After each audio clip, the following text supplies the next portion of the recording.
Well, hope you're all having fun. Yes. Are you having fun? Yes. You know, this is a lot of sugar. This is nearly 98% sugar.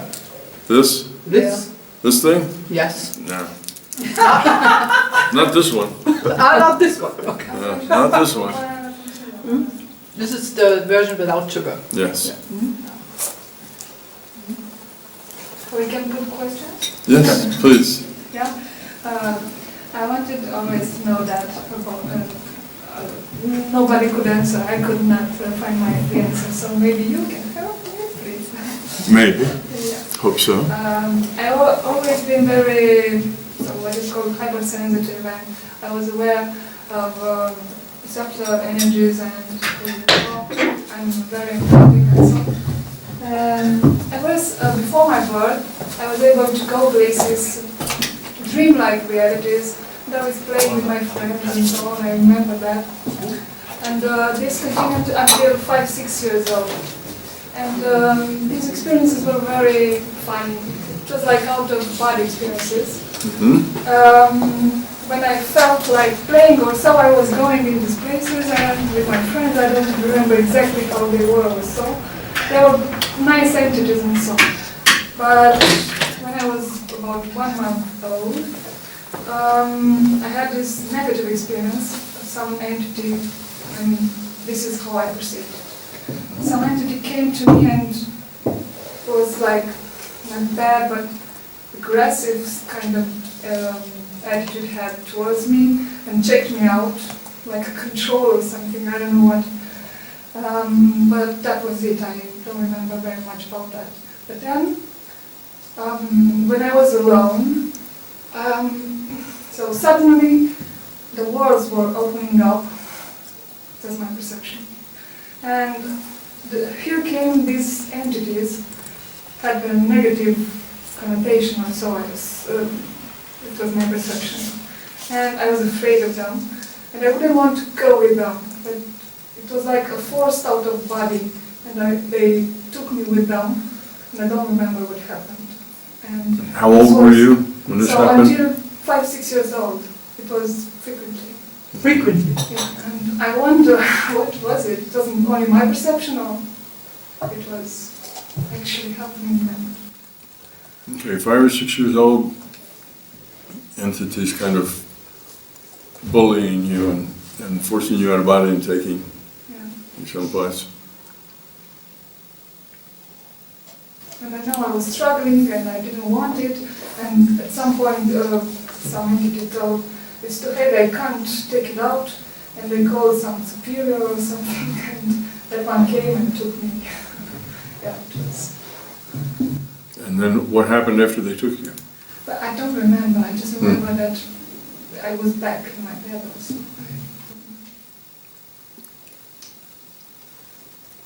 I'm pausing because I'm going back into Tom. When you had that, trying to see what was going on there. Yeah. Because there's multiple reasons that you could have that. The most obvious reason, and the one that would be kind of most typical, would be that what you experienced was created or manifested by your own sense of being vulnerable. In other words, you say that would be a manifestation of your own fear, a feeling of vulnerability, a feeling of being small and without protection. When people, and I'll talk about that for a little bit, but that's not necessarily what happened. I'm just saying that would be, that would be the more obvious choice. When people have fears, they tend to manifest those fears, and they actually can create thought forms that take the place of, these of beings and things.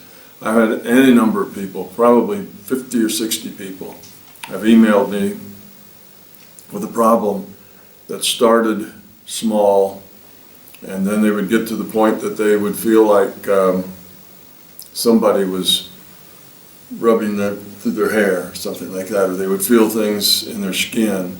And then sometimes they would hear voices, and then they would be getting painful things in their body. And they identified these things as an entity of some sort that was non-physical, that was harassing them, giving them a hard time. And this entity would cause all sorts of feelings, sounds, words, and it just would progressively get worse and worse and worse, and over usually like a 2-year period, it would get to the point that now it was ruining their life. They had to drop out of school because they couldn't focus, because all this stuff was going on. They couldn't sleep.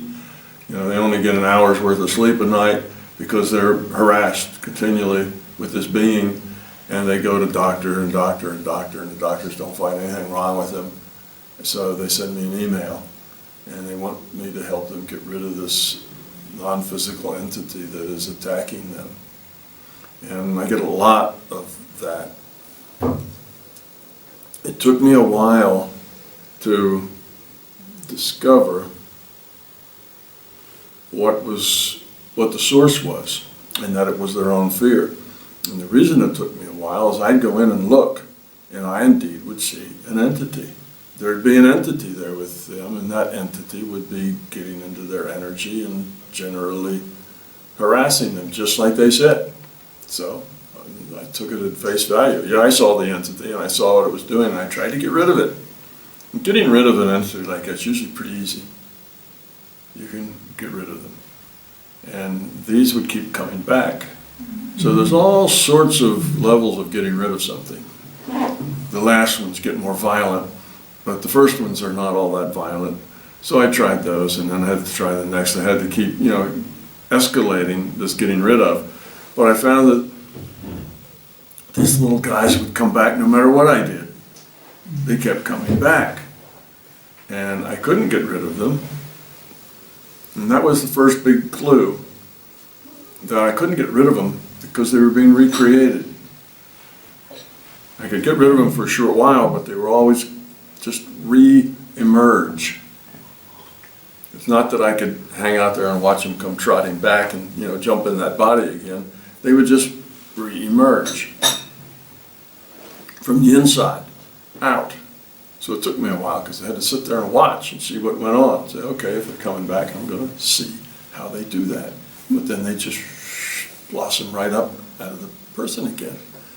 And then I started exploring that individual a little more. And I always found an individual with energy that was a little wild in places. Energy is a sphere, and the fear was, it's just like aura stuff, but it's just information. But I'd see the fear, and I'd see that it was unstable, it was swirling around, and I finally put it together that this was their own creation. Indeed, it was an entity, and indeed it was harassing them, but it was one of their own creation. Their fear had created, it was a manifestation of their fear. If you have a fear, and that's an intention,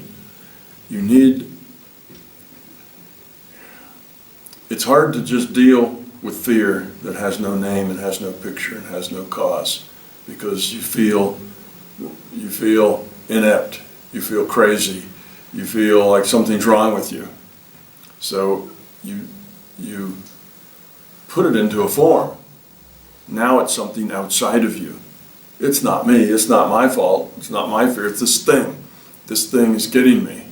That's a way of justifying that without having to take responsibility for it. But once you create it, it just sits there and annoys you. And the thing was that as these people got more annoyed by this thing, that was frightening to them. There's something out there banging on me, something out there causing me this stuff, which would create fear, which would make this thing stronger, which would then make it even worse symptoms, which would create more fear, which would make it stronger, you see? And it would just spiral down to the point that they were totally out of control, couldn't function anymore. And that was what was going on. So fear is a very palpable thing that can actually turn into things and events and people. And if you have a fear of just being vulnerable, just a fear of not, I'm small, I can't protect myself, I'm vulnerable. And that's a pretty natural thing, things that are small, of young children. Even of dogs and cats. If you get a little dog that's only that big, he's a little miniature teacup size, you notice they're shaking and they're looking around and they're afraid all the time because they are aware that they are very vulnerable. They're just very, very little things, and they tend to be very skittish and very frightened, and often they will try to cover that up by being puffed up and, bark a lot, and I'm tough, don't mess with me, and they get into that mode, yap, yap, yap. But all of that is just posturing. They're terrified because they're so little. So it's not it's not an unusual thing, and very young children are the same way. They feel very vulnerable, which is why when strangers come into the house, they'll get between your legs and grab hold of your, grab hold of you around the knees, and thighs like that, and kind of hide behind you because they're small and they're vulnerable.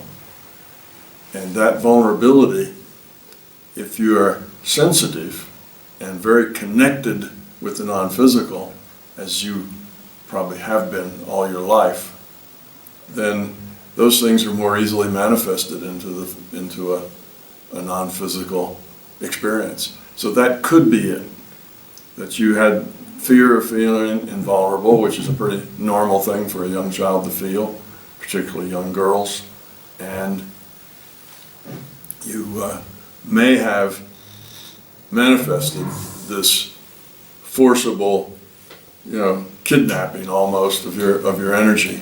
I remember telling myself I would be stronger next time, even when I was less than 1 year old and so on, until 6 or 5, 6 years old, and I will not be taken away because I will grow stronger and stronger, and finally it wouldn't happen anymore.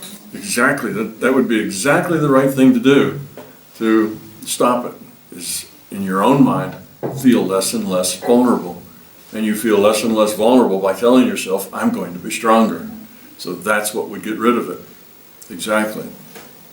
So that is the highest probability of what it was. It was just a manifestation of your fear. It's strange for a child to project something like that. I mean, it's such a powerful force. Yeah, no. Children are only, young children are only partly in this reality. They're partly in other realities too. They're partly physical, partly non-physical. They don't get both feet planted solidly in this reality until they're like 7 years old. Somewhere around 7, 8, they are in this reality. But until then, that's why they have non-physical friends and other things. And they are very in tune with the larger possibilities and with the larger consciousness system and other things going on. That's typical for children. So what you turned that into, if that was what was going on, wasn't all that unusual, because when you're in the non-physical, you're not the same as you are when you're in the physical. For instance, when I was 5 or 6 years old, entities came, took me out of body. But when I was out of body, at first, very first times I went out of body, I still was a child, in the sense that I was thrilled just to float around in the air, float out the window, float down at the ground and just skim along the ground. And there was this big hedge, and I went right through it, and wow, I had fun. I just played with it, which is what a 5-year-old child would do. But very quickly, I turned into an adult.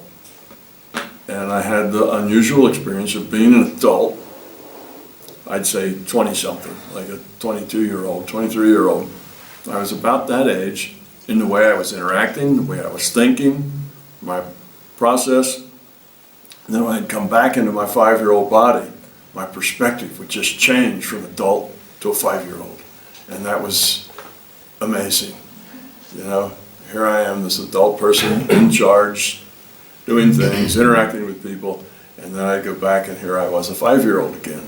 Yeah, but it happened to me too. I mean, I always had like an adult consciousness in a baby body. Yeah. And That's why, it's not so amazing that you had the structure. You wouldn't think that a baby would have that much structure to do that, but you're not a baby anymore, is what I was saying. That when you're in the non-physical, you're not necessarily the same age, or you don't interact in the same way you would do as your physical body. So you're not necessarily that young to have an idea of people coming and doing this and taking you. No, a baby wouldn't necessarily make that up, but a baby that was out of body might, because you wouldn't be a baby anymore. You're more grown up then. So that's probably what it was the fear. Now there is a possibility that it was something else, but that would be rarer. And it should have had, if it was something else, it should have had a deeper story to it, which is why I asked you, well then what happened? And you said, well nothing, it stopped. Because if it really was something, you should have had what happened next. Would have been in, and you would have had the memories from that and what happened. The fact that it got there and stopped puts more credibility in that it was your fear that you were dealing with. Your own feeling of being vulnerable. It was just the way you were manifesting that, because you happened to be a very sensitive child that was probably more like 80% in the non-physical and 20% in the physical. I also remember things from when I was an infant, a baby. I remember my mother being very frustrated with me because she was having trouble getting me toilet trained. I can remember her frustration, but I didn't just get it like I was a child picking that up. I got it from a much bigger viewpoint. I felt her feelings. I felt her frustration. It wasn't she was acting frustrated. I felt what was in her mind, not what she did. She was always very nice and kind and gentle, but that's not what was going on in her mind. Was, what is it with this kid? When is he ever gonna, it was that kind of thing, and I could feel that very much. But that was my problem always. I mean, still now, I always knew what the others were thinking and feeling, no matter what they said. I mean, as a very young baby or yet today, I can do that, and it's a bit hard to cope with everything because, for example, when people tell you something, but they are feeling different, and the truth is different. It's a bit difficult. Yeah. Well, like I said when I talked about the bubble, you don't want to create a bubble around yourself. You want to just live it the way it is. You don't really want to get all that information all the time either. And I don't know how to stop it. I mean, okay, you can stop it with your intent. Just practice stopping it. Just like you told yourself that next time I'm going to be stronger. I won't be taken away next time. You can use your intent to focus on, I'm going to control that. I'm going to be able to turn it off and turn it on. You don't necessarily want to get rid of it because sometimes it's handy to have that connection, right? But you don't want it to just flood you all the time when you're not wanting it. So you can turn it off and on just like you can load a web page or click the little X at the upper right hand corner and make it go away. It's the same thing. Your intention will open and close all of those connections. I seem to be, sometimes I'm a bit more in control, but I feel just like a conduit, and I express what the others actually feel, and it's very difficult for me. You should see me when I cry because my husband do not want to cry. I mean, yes, that's just practice. It takes practice, it takes intent, it takes time. But you can learn. In the beginning, it will seem impossible. It'll just seem like it doesn't work. Yeah, that's what it'll seem like. But if you don't give up, if you just keep working at it and say, oh, I'm going to turn that down. Just first start small steps. I'm going to turn it down. I don't want to, I don't want it now. I'll get it later, but I'll turn it down, or I'll make it a lower volume, or it won't be quite so intrusive. I'll have to actually focus on it in order to get it to come through. Turn it down, down, and down to where you can turn it off when you want to.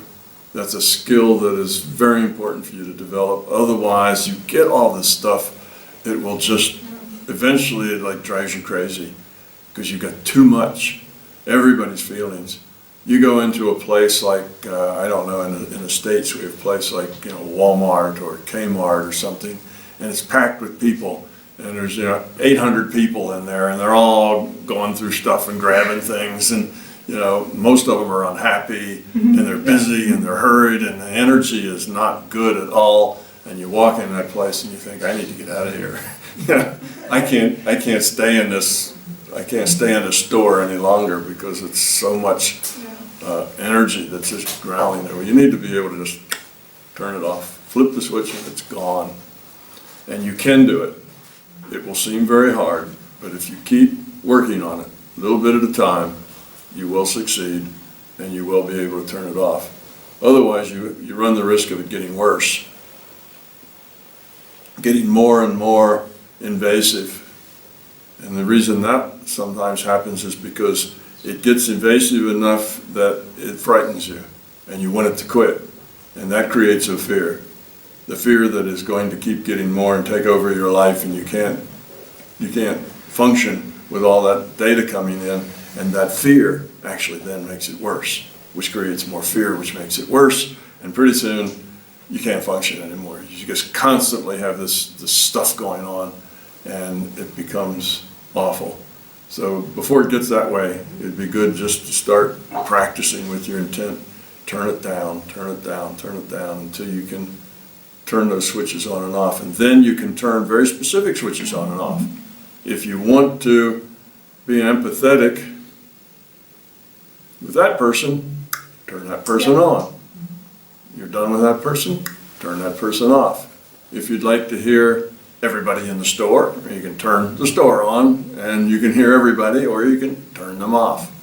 So you can selectively turn on and off any individual, any place, and you don't have to see them. Even if you want to get in touch with people on the other side of the planet for some reason, you can turn that on and turn them off. It's very much like a web page. You put in the URL, up it comes, and now there it is. When you don't want it anymore, you click the X and it's gone. So it is digital. It's in your data stream.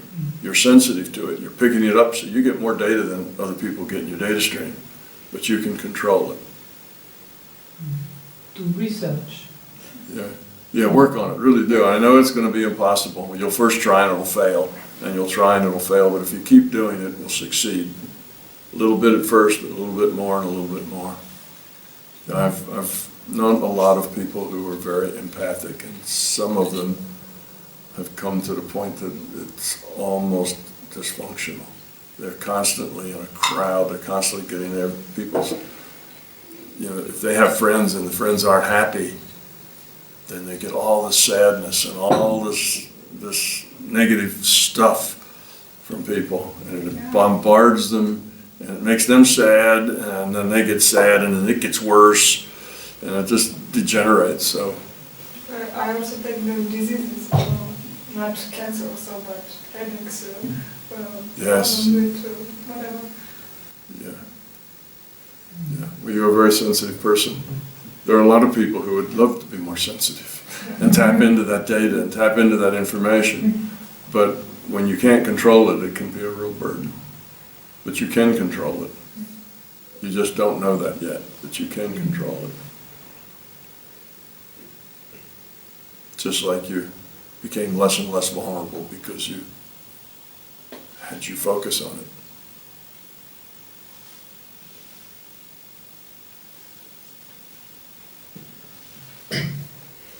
But also helps some people because, I know this kind of interaction, it's not just that I pick this stream of data, I also change it, I'm affecting it, so to say.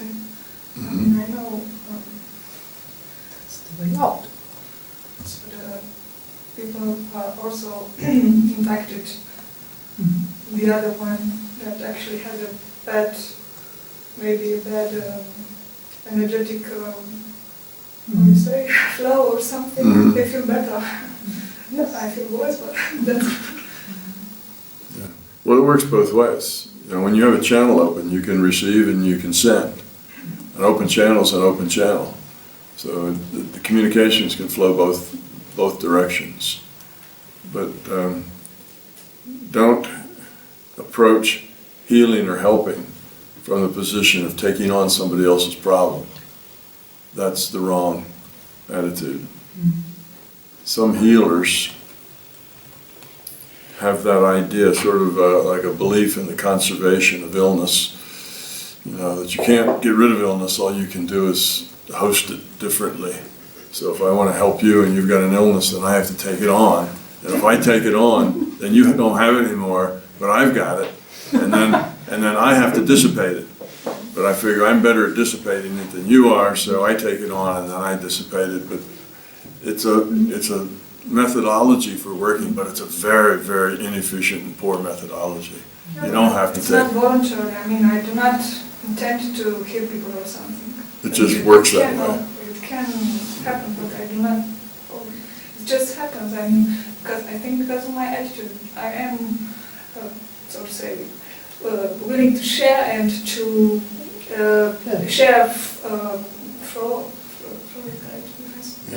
happiness and so on. I mean, I am a positive and so Right. I think this goes automatically. I mean, it's not... Right, it does, but it doesn't have to. You can get it more under control. It goes automatically because that's the way you are. Yeah. You want to be helpful. You care about people, so you end up sharing and taking on some of the burden, but you can take that burden away from them without you taking it on. There's other ways to do that. You don't need to take it on yourself. You can help them in other ways where you can get rid of it. Situation, see the situation, see where it comes from, and give a hint. Yeah. But it seems like I cannot, I don't know how to say, even when I do it more in a more controlled way, when I intend to connect very deep with some person, it somehow comes automatically, this change and this, I don't know how to say, how to explain it. I mean, And what changes? to change that when the person is feeling worse and then is not feeling good. Maybe I can explain. She's like more like a gravitational well for all kinds of things. For example, she tries to maintain her spirits high, and usually when we go out, we meet people with lower spirits, and she just can't help. If we spend, like you said, too much time in these bigger stores, we know we have to get out in 10 minutes, otherwise we will get sick in this shop. And it's always the big ones, not the smaller ones, but the really, really big ones. We have to rush through, get the stuff, get out, otherwise we'll have headaches and all kinds of things. And that's how it has been with every time. It's like a gravitational source. Yeah.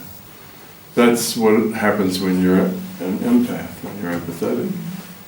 When you care about people and when you are sensitive to their feelings and their energies and so on. That's just the way that works. But what I'm saying is you can train yourself, you can learn not to do that and to turn it off. It doesn't mean that you'll be, kind of dead in your feelings or dead in your empathy. It's not that way at all. You can just, you don't have to take all that on. I know it just happens naturally, but you can learn, turn that down and turn that down to where when you can go into a store like that, you can just turn it off. But otherwise, how do you connect with somebody when you do not connect? How do you have... You turn it back on. You can open up that link as well as turn it off. It works both ways.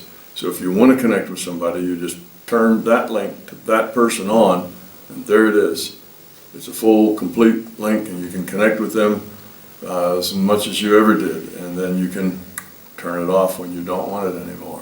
So you can turn on, it's like you're in charge of the comm links, all the comm portals you have, and you can turn them on or off, turn them up or down, make them more sensitive or less sensitive, and you will have that control over it.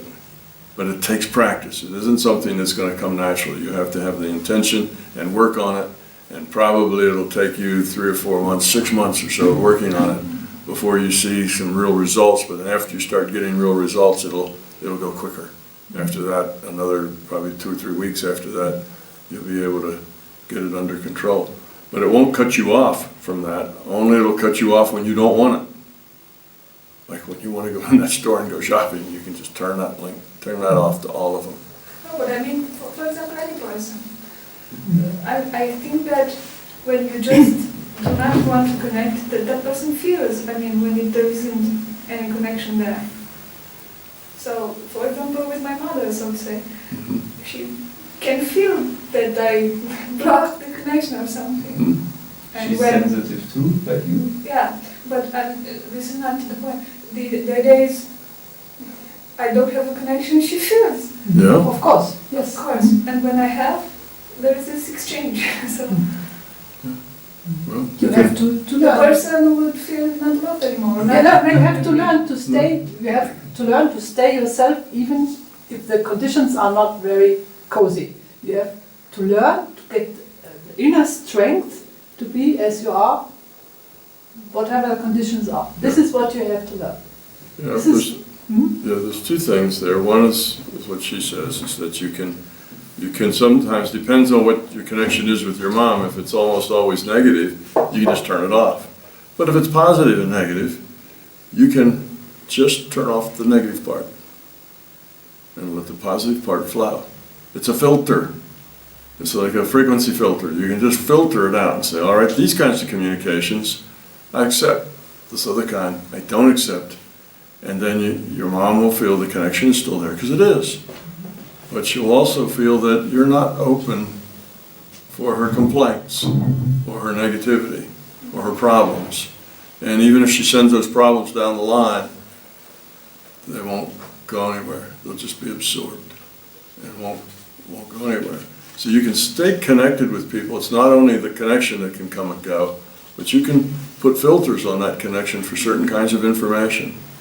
I know I have filters for people that, I will tell people that I work with. Sometimes I've had people that mostly come from places where the intent is used in a very negative way.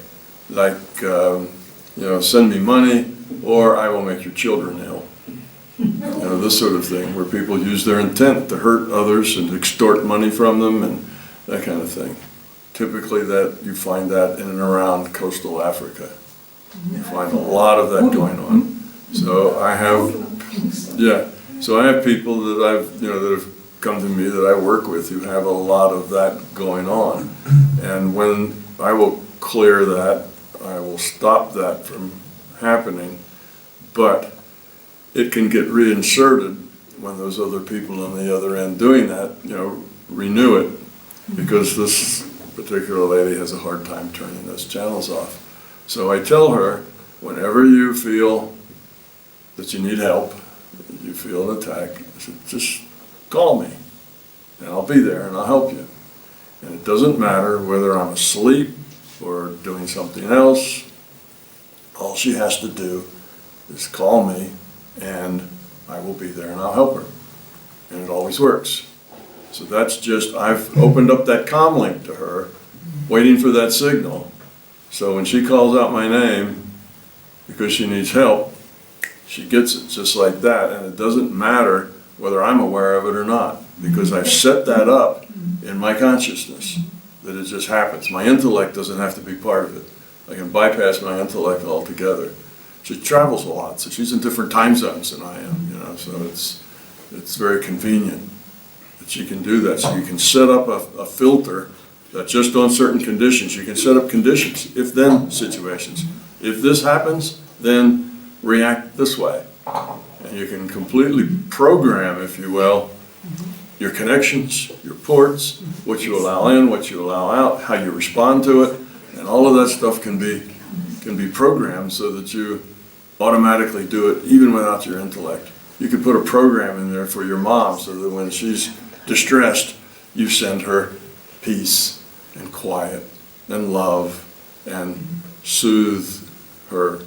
And that just happens automatically without you even being aware of it. Or you can say that, you know, if your mom is happy and positive and just wants to say I love you or some positive thing or tell you where she's going to meet you for lunch, that will be open for those kinds of things. You have complete control over what you get and how you get it. You can set up filters, you can set up if-then statements, so the logic. And if you have that intention and you hold that intention, then you will have that ability to filter your information, to just be wide open and have all your channels turned on all the time on max is not a good way to be. It's overwhelming. I know I can do that too. I can turn all my channels and it's just horrible. I don't want to be there because you hear all the stuff, and particularly if you're, let's say, in a mindset that you're like Rooney was about how awful the world is. You have this mindset, oh, this world is an ugly place, there's a lot of horrible things going on. I mean, it's all over, it's out there. And then if that's your mindset, everything awful in the world will come to you. Yes. And you'll get all of it, and it'll be overwhelming, and it'll be so awful. And if you weren't depressed before, you'll be depressed afterwards because it's just such a bad thing. So that's just you using your intent to open and close things. When you think about things, you open it up, or you close it off. It takes practice before you can get very refined with it. In the beginning, it'll be kind of a on-off, but eventually you can fine-tune it to be just what you want it to It's be. a bit awful, like you have these qualities, so to say, but you can't use it properly. I mean, it's a bit to close it. I mean, to close it wouldn't be a bit like you do not want a talent or something. It would be a negation of your. No, it's just that you take your talent and you refine it to be maximum usefulness. You use it to help others. You use it to gather information that's helpful to you. But you take it and turn it into a tool that's useful, not one that's driving you crazy. It's just making the tool more effective. I don't want you to turn off your sensitivity in general. Just use it where it's helpful. Don't let it bother you. Don't let it drag you down. But you can make more use of it that way, because when you do that, you can actually be focused on helping people.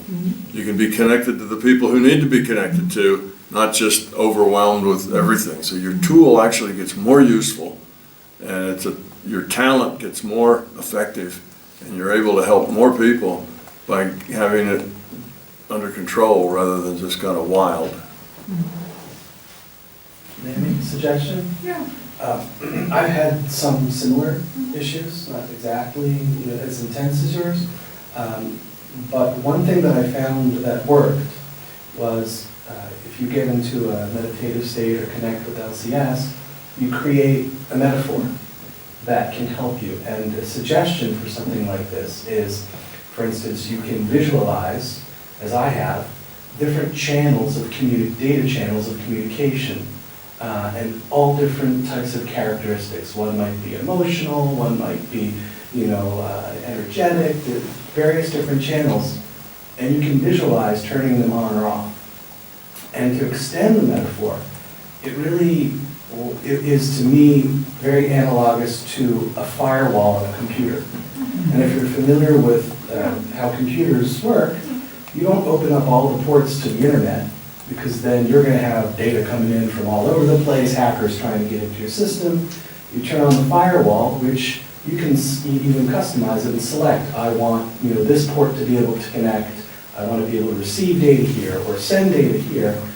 And if you create a metaphor like that, you'll actually be able to say, okay, I'm going to turn on my firewall. Or the settings for this person, for my firewall for this person is this, and this.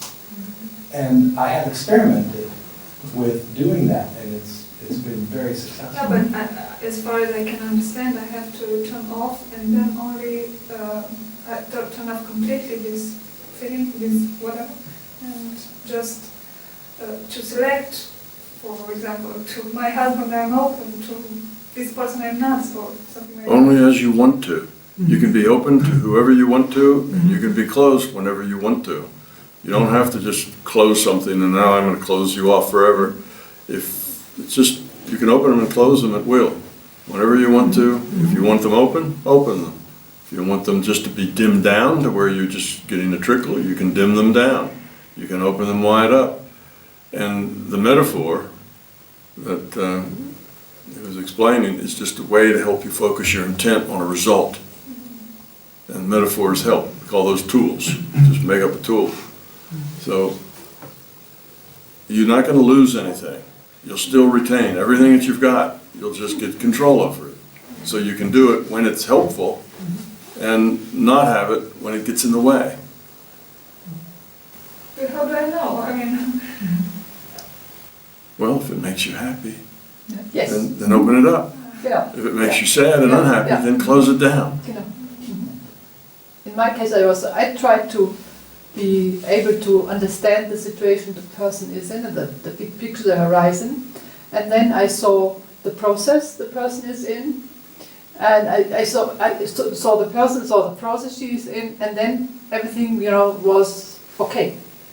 So this is the person is in at this stage in the process.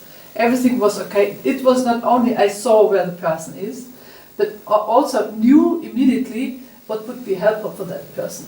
So, and if I see, and then I'm able to, I look whether the person is open or not, which is, you know, if somebody is so depressed, everything's closed, you can't do anything, just wait until it's get better. if the person is closed. Yeah, it's good. Yes, it's her decision. You just wait until the person opens up, and when you see the person might be a millimeter opening up, let's say, you send an impulse and says, yes, maybe you try this or something. Or like. This is not my Would- problem. I would- have to stop myself because You don't stop.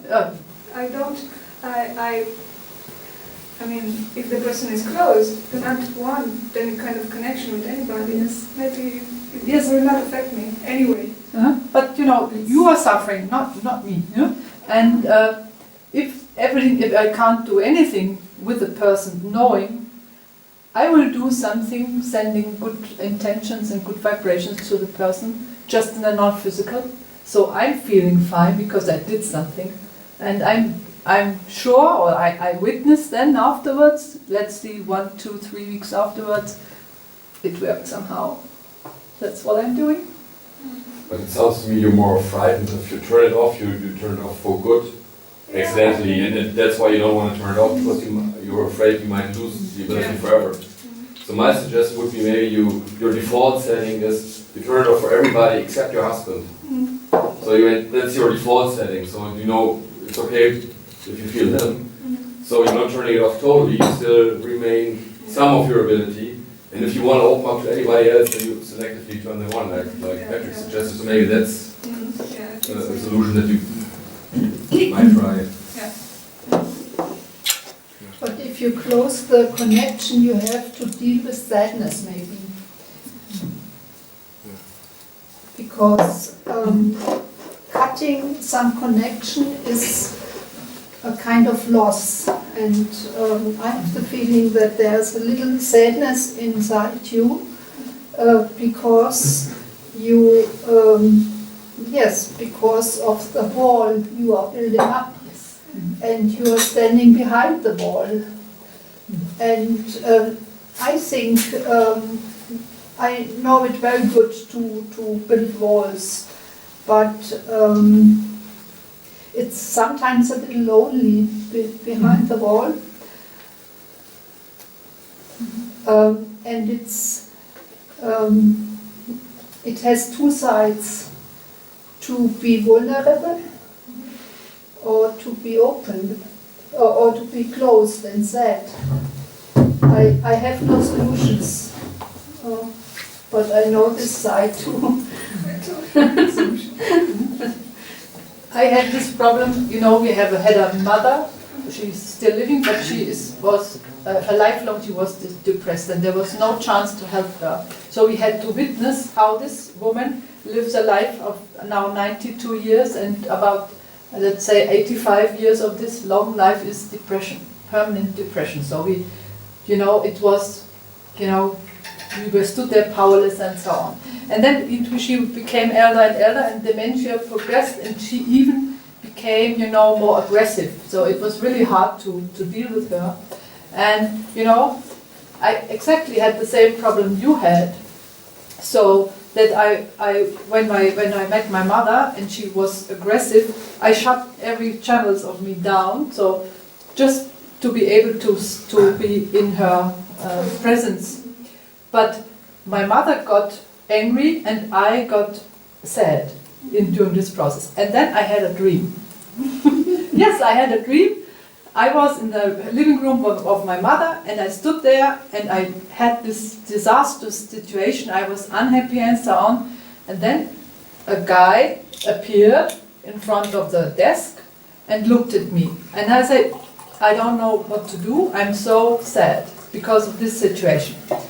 Then he said, your soul is not here. Said, of course my soul is not here. When my mother is like this, my soul can't stand this atmosphere, my soul is gone. He just stood there and said, your soul has to be here. And from this day on, I altered my behavior. My mother was there, she was, the most awful person you can imagine. Really. My sister knows too. Now but, I'm the boy. Yeah, yes, but I knew this guy told me, your soul has to be here. I have to learn to be present with all my being level, even if it hurts. And a mother, she knows every atom of you. She knows where you are vulnerable. She knows everything. So, and my mother, she did it. and I had to learn to be present in this space, and looking at her with my love, and says, she's just teaching me. She's my teacher. She's my, trainer, my sparring partner. She performed, she was 300% performing, and I had to stand there and say, okay, she teaches me, I love her. Yes, really, it was like that. And I had to be present with my soul, stable, loving. And when I started to entdecken, discover, when I started to discover these powers in me, inside of me, I really discovered these powers. They have to be challenged. These powers. When you don't know about them, they have somebody. You need somebody who just come on, raise. And this is what she did to me. She stood in front of me and said, "You the most awful person, and your genes are bad," and so on. And I stood there and said, "Yes, I love you because you're doing that. I can't stand this."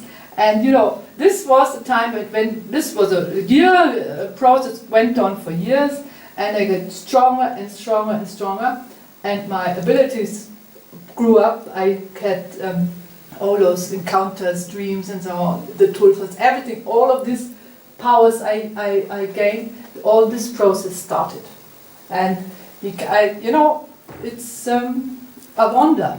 If you start doing that, it's a miracle what you discover. But you assume I challenge my, so to say, my inputs, so the inputs from others. You think? Yeah, no, the input from others. If you go into Walmart or something, you say after 10 minutes you have to leave. So yes, you can do that, but you also can say they challenge me. I try to discover the forces inside of me, which can face that. It's like a tree who sucks water. You have to get the connection to your powers, and this was the process we had. So it was a very, it was a miracle. It wasn't it? It was. Yes. I'm still struggling. But where do you find the power source? How do you find it? It's inside of me. It's in my being. It's me. It's born out of need. When you Yes. need it, it's there. It's there. If you don't notice it. Yes. And if there isn't anybody who helps you discover it, you won't discover it. You need somebody. Yes. No, it's like, yeah, I understand what you're saying, and I know about this powers as well, and so on. Just a bit, my case is a bit different, so I think that, I mean, I need gladly, sometimes not so gladly, but generally the impulses and the challenges from others.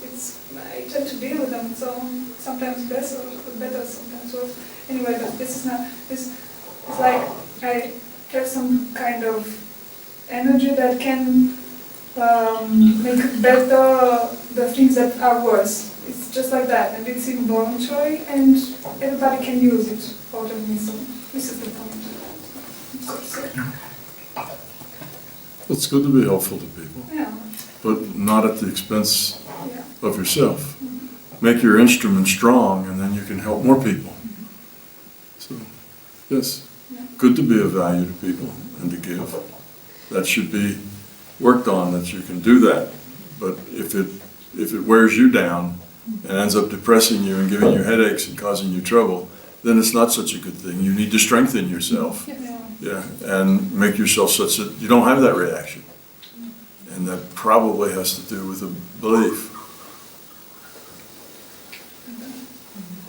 What helped me a little bit in this situation, when I looked at the behavior of my mother, I could separate my mother and her behavior. My mother is a good person, the behavior is bad. She loves us. Really? Yes. To see the first thing, the behavior is bad. I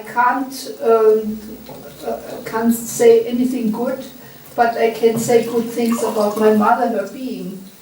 And the second is, when I saw her behavior, I saw I'm the same. I'm not better. Yeah? So I can forgive her because I forgive me for being like my father. Yeah? But it's different when she's open to everybody around her. Yeah. So you have to shut yourself up from the outside and decide for yourself to who you connect or not. So because or do you you feel guilty if you do this? Not guilty, but somehow I think it's like I shouldn't do some, so it's a belief maybe, that I shouldn't shut off myself because... Yes, you shouldn't shut off. Yes, yes. This was That's the it. answer. Yes, don't shut off yourself. Don't Yeah, shut off. And you know, you can shut off and turn on, but there is one sparring partner you have, the one who will teach you the best, because you know he is connected to your weaknesses. He knows your weaknesses. There's one partner who knows that, and this is your trainer. And if you in this process you are able to manage all the others in the supermarket, yeah, because you get lucid. You can see how in this situation they are in, and you understand. If you understand, oh, they are like this, you don't need a filter. You don't need a filter. You understand? He's there. But it's a difference if you have one man or woman like your mother you connect with, or you go anywhere and hundreds of... Yes, of course I feel that too, but you know, my filter is I understand where those people stand. You are 30 years older than she is.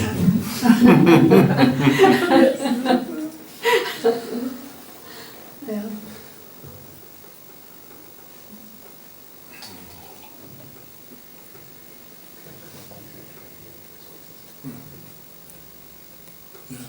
Can I ask a question that might be a little off this topic? Yes. Should be good. This goes back to your books and some of the stuff that you write about. First of all, does the big cheese have a direct line to AUM? And does he know, and does AUM know? Does AUM know? And who else might know what's beyond AUM? Remember, Patrick, this AUM and the big cheese are metaphors for functions. Okay. The big cheese is a part of the whole, just like we are. He just got a different job. He's in management, you know, and we're down in the work floor. But yes, he has a direct line because we have a direct line. We have a direct line to the larger conscious system too. Our guide is a direct interface to that system. We can interface with it directly. We don't have to go through anybody. And same with the big cheese. He can interface directly. But the things he talks about and does, and the things in his data stream are very different than the kind of things in our data stream. Our data stream have to do with this virtuality and our issues that are down here and the things that we're learning to do. And the big cheese has it's just different sort of things that his level and his job is different things to talk about, I guess. But everybody really has a direct line in the sense that everybody is a part of that thing. We're just all pieces. The model breaks things out in piece parts, but that's only so we can talk about the different functions. There are different functions going on within the model, and we can't talk about those different functions if we just say, well, there's this big model and it's got different functions in it somehow that do these things. It's much easier if I break it into pieces and I say, okay, we got a big cheese, and he's the head of N division. And then we have us IUOCs, and then we have a free will awareness unit that actually is the connection to, we break all these functional things and give them names, and they sound like they're separate things that are disconnected from each other, and maybe they have certain communication lines, or they have an organizational chart. And here's the IUOCs down here, and they have little free will awareness units off of them, and if you think of it in that way, then we're kind of broken it out into piece parts, but it's not really like that. It's really a whole thing. You have a consciousness system, and that consciousness system has functions that it performs. And some of those functions, one of those functions is us. It has to have a piece of itself that could say no. A piece of itself with free will that can argue. They can have an opinion that's original, because all those original opinions make huge amounts of possibility of how that very complex system can arrange itself in a lower entropy fashion. And it has to work that out to do that. Whereas you get the simple thing of just the monolithic thing, how is it going to adjust itself to lower entropy? Well, there's a lot smaller number of states it can get into than if you have all these things. But they're all piece parts of the same thing. So it's like what do they call that? Non-dualism. It's not that I'm here and it's there. So there's me, and then there's my IUOC, there's me, the free will's awareness unit, then that belongs to my IUOC, which belongs, in N division, which then it's not a deep organizational plan. It's very flat, where everybody has a direct connection to the boss. It's a very flat organizational plan. But there's still responsibilities that are different, still different sections that have to complete different functions. So that's why we have these different pieces. So that's really more what's going on than piece parts. It's all part of one thing. But in order to talk about how that thing works and the function that it has, we use metaphors to divide it up into functions of what it has to do. Now, how do we know it has those functions? Well, because our experience has experienced those functions as functions. So I probably have logged thousands and thousands of hours in the non-physical, kind of doing research sort of thing, plus all of us are aware here of the way stuff works. And you take all that together and you realize that this system that we're a part of has certain rules and functions and things that it does. processes that seem to go on, ways it interacts with you. So then I make up these names, spread them around in the system to be those functions. But I don't want anybody to take it too seriously. It's just a model. So this idea of non-duality is really right. It's all one thing. And it's not so much a collection of piece parts as it is you have to model it as piece parts in order to think about it, much less talk about it. You know? You can't think in this big, massive whole. There's this big, massive whole thing and it does everything. Okay, what can I do with that? You know, how can I work with that? That's really hard to work with. But if you've got a larger conscious system and you get an interface and you call that a guide, and that interface will help you do certain things, but it won't ever tell you what to do, because free will is sacred, and you start making all these rules, now it starts to be like a system you can work with, you can understand. Yeah, you have to have a good working relationship. You know, it's like you get points. If you're on your path to living, you know, you lose your hit points or whatever, you know, you lose your score goes down. If you are having your ego involved in it and you're just finding out things to, you know, for your ego, and you know, so you make this structure up in your mind. Otherwise, you can't think about it or talk about it. It's just the way we are. Until we can turn things into piece parts that we can talk about, functions, then we can't have a discussion about what it is. Then we're back to the discussion that only has 3 words. God does it. Well, how does this work? God does it. Why are things like that? Oh, God does it. Why does this work? Why do I feel this way? You know, how come, you know, sometimes I'm happy and sometimes I'm not? Well, God does it. So it's not a very interesting discussion. That's the holistic thing, and there's only 3 words about anything. How anything works, why anything works, how anything works. It's all just the same answer. 3 words and that's everything. Well, that's something, that's a system that's almost useless. It's a 0 order system that, you know, may be a good metaphor, and it's probably all true, but it just isn't helpful. It's just not useful. It doesn't help anybody grow or do anything. It just makes you feel like, well, then what's the point? You know, I just hang out here and, you know, drink water and gobble to it. You know, I don't really have a part to play in this. You know, you feel kind of like a separate non-entity that really isn't significant, but you really are. You're really an important player in this overall drama because you have a function too. You're an IOUC with a free will awareness unit, and there's a function there. There's a purpose. There's a reason to be that. You know, there's value in that. It's necessary for the whole system to survive. You have a very necessary role. So now suddenly you've got a mission, you've got purpose, you have a point, you have a connection, and that's a whole lot more useful because that's also true. But it's looking at the system from a viewpoint of what's its functional analysis.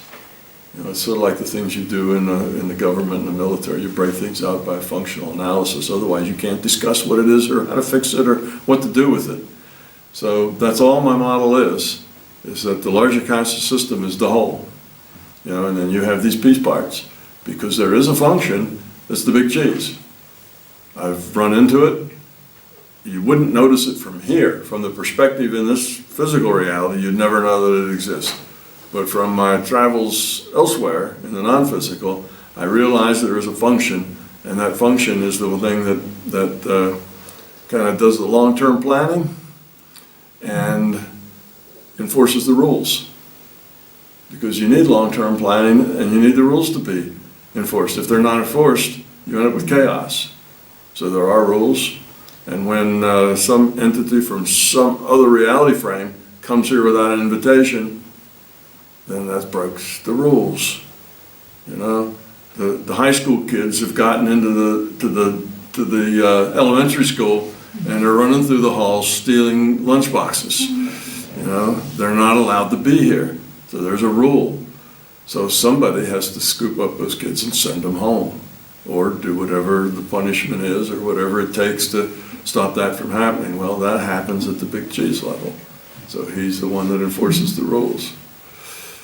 So I know there's that function because I've seen it exercised. And it's not exercised at my level. It's exercised at a different level. So there's a big cheese. That's why in my book I have it kind of broken out like it's a corporate, line. It's just another metaphor, another model. And that's because rules have to be applied and enforced at different levels. You have high level rules, which basically how does the whole organization work? And then you have lower level rules of how do the individual workers work. There's rules at the desk level, which are different rules altogether than rules, at the VP level, which are really different than the rules at the CEO level. They all have rules that they have to follow, things they have to do, missions that they have to accomplish, but the rules are just different. So you need different functions that work the different things that have to happen. So that's, it probably goes along with your question about, the architecture. You can't take that too seriously. It's just metaphors put together so we can have a conversation and make sense out of what am I doing here? What's my point in this? Where do I play? And how does my interaction, relate to the whole structure? Well, you can do that if you break it out. And my idea was to have the minimalist structure possible, because you can make all kinds of structures up if you want. There's 47 levels in the first heaven, and you can break all this stuff up, and you've run into that stuff, I'm sure, and this bunch of angels are in charge of that, and this other bunch do that, and these two don't get along, and on and on and on with elaborate structures. And it's not that those metaphors are necessarily wrong, it's that they don't work well. There's too much complication. You need the Occam's razor approach. You need to be able to describe the function and how it works in the fewest number of parts. The fewest number of functions. You break it down to just those functions that are necessary for it to work. Everything else you throw away. And then you have this minimalist model, which is how I did my model. But there are people with belief systems that have very complicated models. Their life is often run to some extent by their ancestors. They have, an ancestor issue, and the ancestors won't like it if you do this, and the ancestors want you to do that, and we need to be this way, and we need to support the culture that we're in, or the ancestors won't like it. So they've got, they start with organization down at the IUOC or the Free Will Awareness Unit, and then they have rules and structures. I'd throw all that away because that's overcomplicating the problem. It's adding stuff in that doesn't really buy you anything fundamental. So my model is not the truth. It's simply a model that lets us talk about the important functions that take place. And how the system does its computer programming, how that structure works. It works however it works, who knows? I'm sure it's something that would be very difficult to understand if explained to me, because I'm sure it has found efficiencies in ways of doing things. I talk about ones and zeros, digital. I only talk about that because most people know what that is. They understand that a 1 and a 0 are bits of information. But is the system binary? I have no idea whether it's binary, but if I talk about it in terms of it being base 12 or base 27, nobody will have a clue what it is I'm talking about. It'll be too hard for people to understand, so I talk about base 2. It's binary, because we understand that, but I have no idea that it's binary. That's not a belief that it's binary. It's a model that helps me explain that other people can relate to. So a lot of the things I say are like that. They're just models. Who knows what that system does and how it, is this a quantum computer, or is this just a regular, kind of computer? Who knows? Quantum is something that relates just to this reality. It may be something that we can't even imagine, but we can think about it in terms of a regular old binary 1 and 0 system, because we understand that, and those metaphors work for people. Not that that's the way it works, but that's just the way of thinking of it. I doubt that it works in such a simple way. You know, computer science seems to change a lot. You know, there may be things that are a whole lot more efficient and more effective than binary, but binary works. So again, it's the simplest set. Okay, and they say, well, quantum computing's faster. Now you're arguing over technology that's really irrelevant. Doesn't make any difference. Quantum is a PMR effect. There's nothing to do with the non-physical. It has to use qubits, not bits. But that's people that don't understand. That doesn't exist there. It's something else, but it's something else that we can't imagine.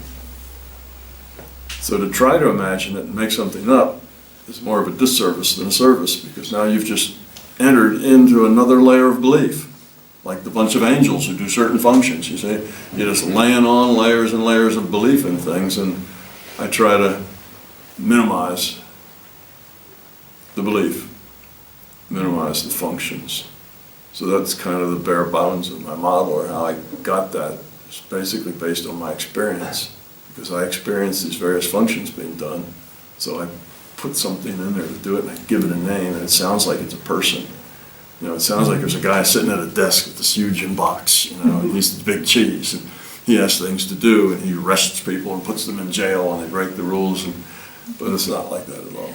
It's just part of it. It's a function of the system.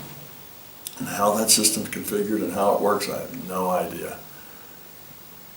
But I can tell you it's very flat, because I know you can go to the top anytime you want. You know, the boss will listen.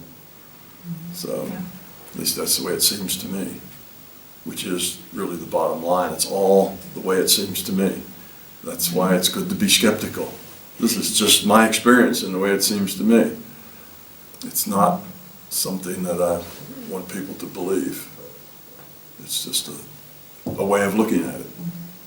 But if it's a productive way of looking at it, then that's good. If there's some other way of looking at it that's more productive, then that's better. So that's why I tell people, be skeptical. You know, don't believe anything I tell you, just take it in. If you can use it, use it. If you can't use it, make up something else that suits you better, or just let it alone. Because it doesn't help for me to create things that other people have to believe or not believe. That's why I don't talk about my experience. People say, well, Tom, tell us about your adventures in the beyond, you know, the great beyond. Tell us the people you've seen, you know, the things you've experienced, the battles you've had, you know, all that stuff. And it's like, no, thank you. I really don't want to do that. It's not helpful to people. Actually, it's worse than not helpful. It's hurtful to people, because then they have a tendency to believe that, and that's their mindset, and they go out to experience, and instead of interpreting that data on their own without bias, they start interpreting the data to fit my model.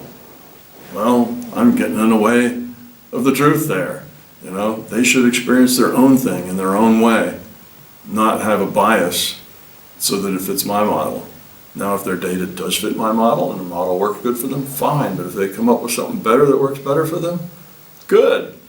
Let me know about it. It might work better for me too. You know, that would be wonderful. On what you just said, isn't that maybe a correct assumption to say that you are imposing your model on us? Yeah, it would be if I asked you to believe it. This is my model, and this is the way the world works. Okay, you want to know? To share it. Yeah, I share it because I share it with the idea that it's what do you call it when you take something as a starting point? Yes, Yeah. Framework? Yeah, it's a framework. It's a starting point that other people can use an offer. to create their own thing. So it gives somebody, so here's a framework, go change it to suit yourself. But you got to start someplace. For somebody to create their own entire framework is very difficult, and generally isn't going to be done because they don't have the experience to do it. I happen to be very lucky that I have the experience to make a model, even to make one.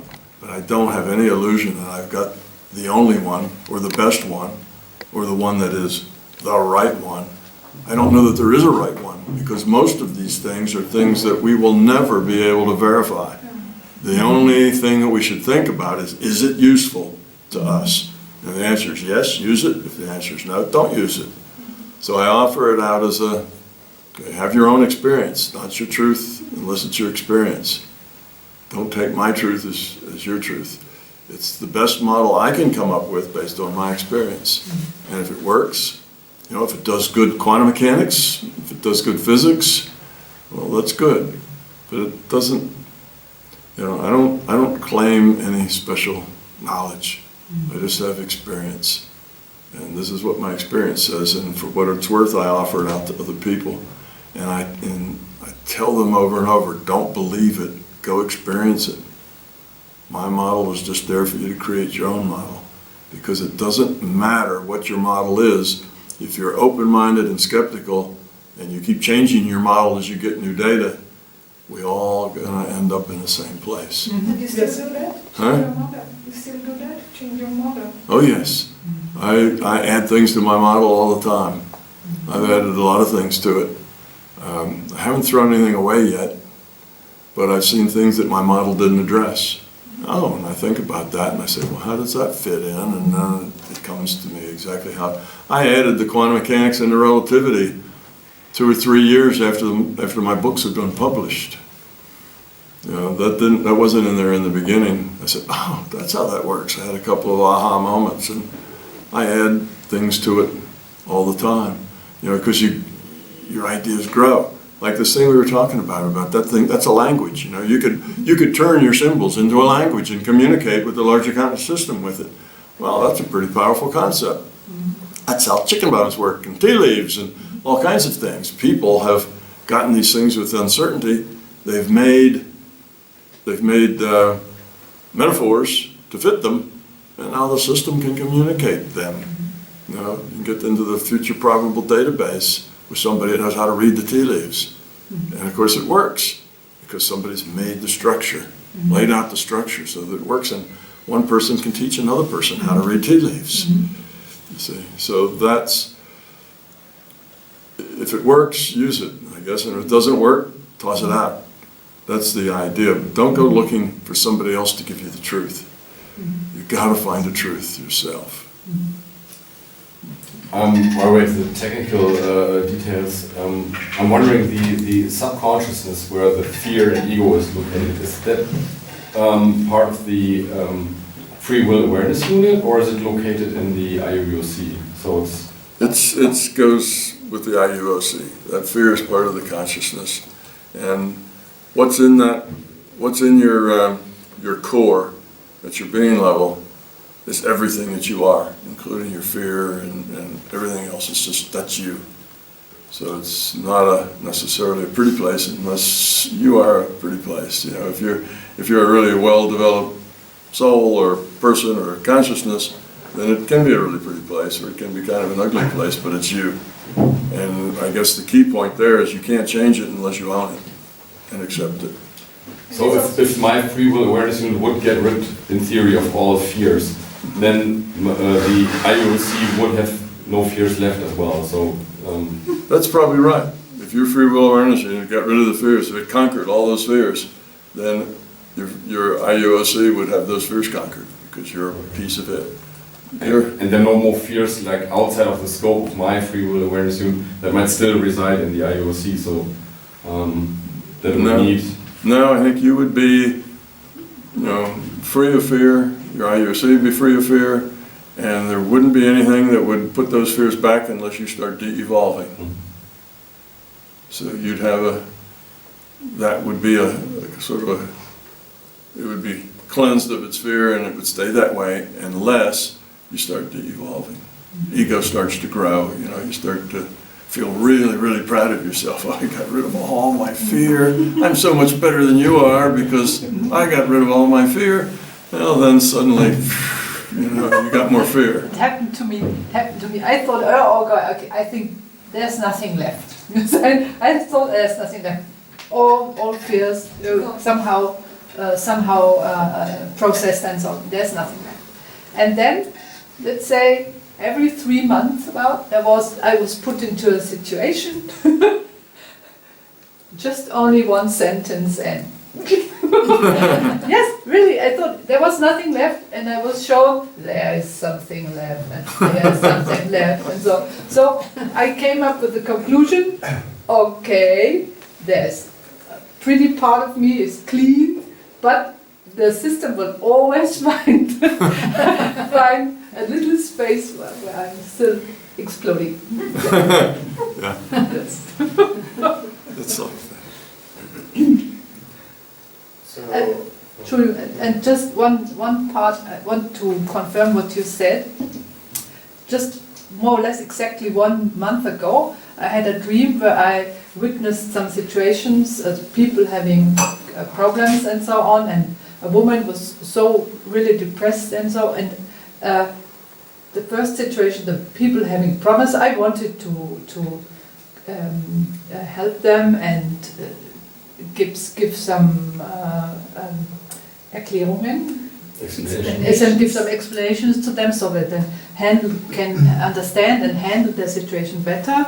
So, but it didn't succeed. And the other situation, there was a woman, she was really, really down, and she was so down that she couldn't help me from a very, very dangerous situation. So, where she should reach her hand out to me so that I didn't fall into water and so on. She wasn't able to do that, but I saw she is not able to help me, and I witnessed she's really down, but this danger didn't affect me, so I got over to her and said, okay, I have to help this woman, and then I took her with me and tried to give her an experience of beauty and richness and happiness and so on, and we started to do that in a really, really fertile water. It was really beautiful, and then scene was over. I woke up, and in the morning, the twilight zone, I woke up. A woman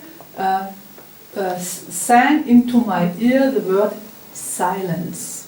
Very beautiful, silence. And then what I understood was, do this, but don't talk about it.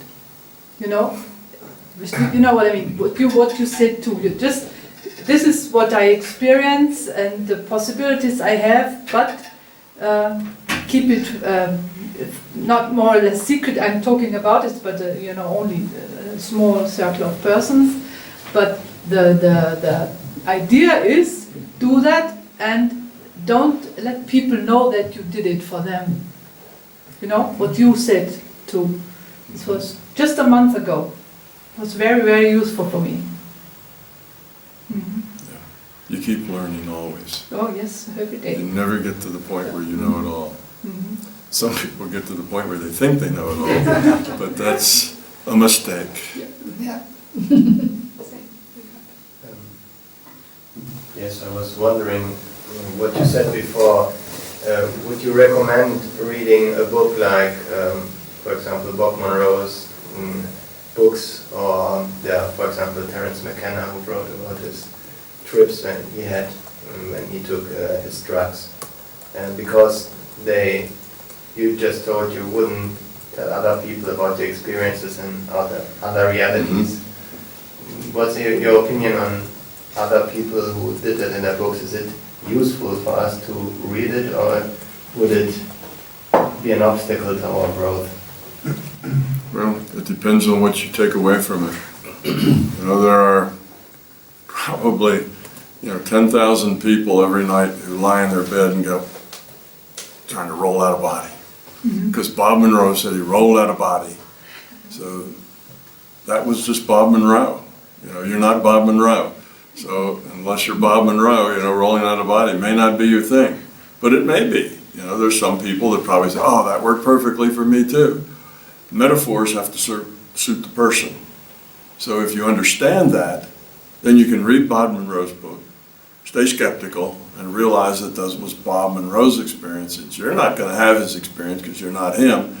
his metaphors may or may not work for you, and everything he said he saw was a metaphor. It wasn't something that existed out there. When he ran into that wall, there is no wall there. When he stuck his hand through the hole, there is no hole there. And there's nobody on the other side with a hook. All of that stuff was his interpretation of data that was given to him, and the data was given to him for him to learn.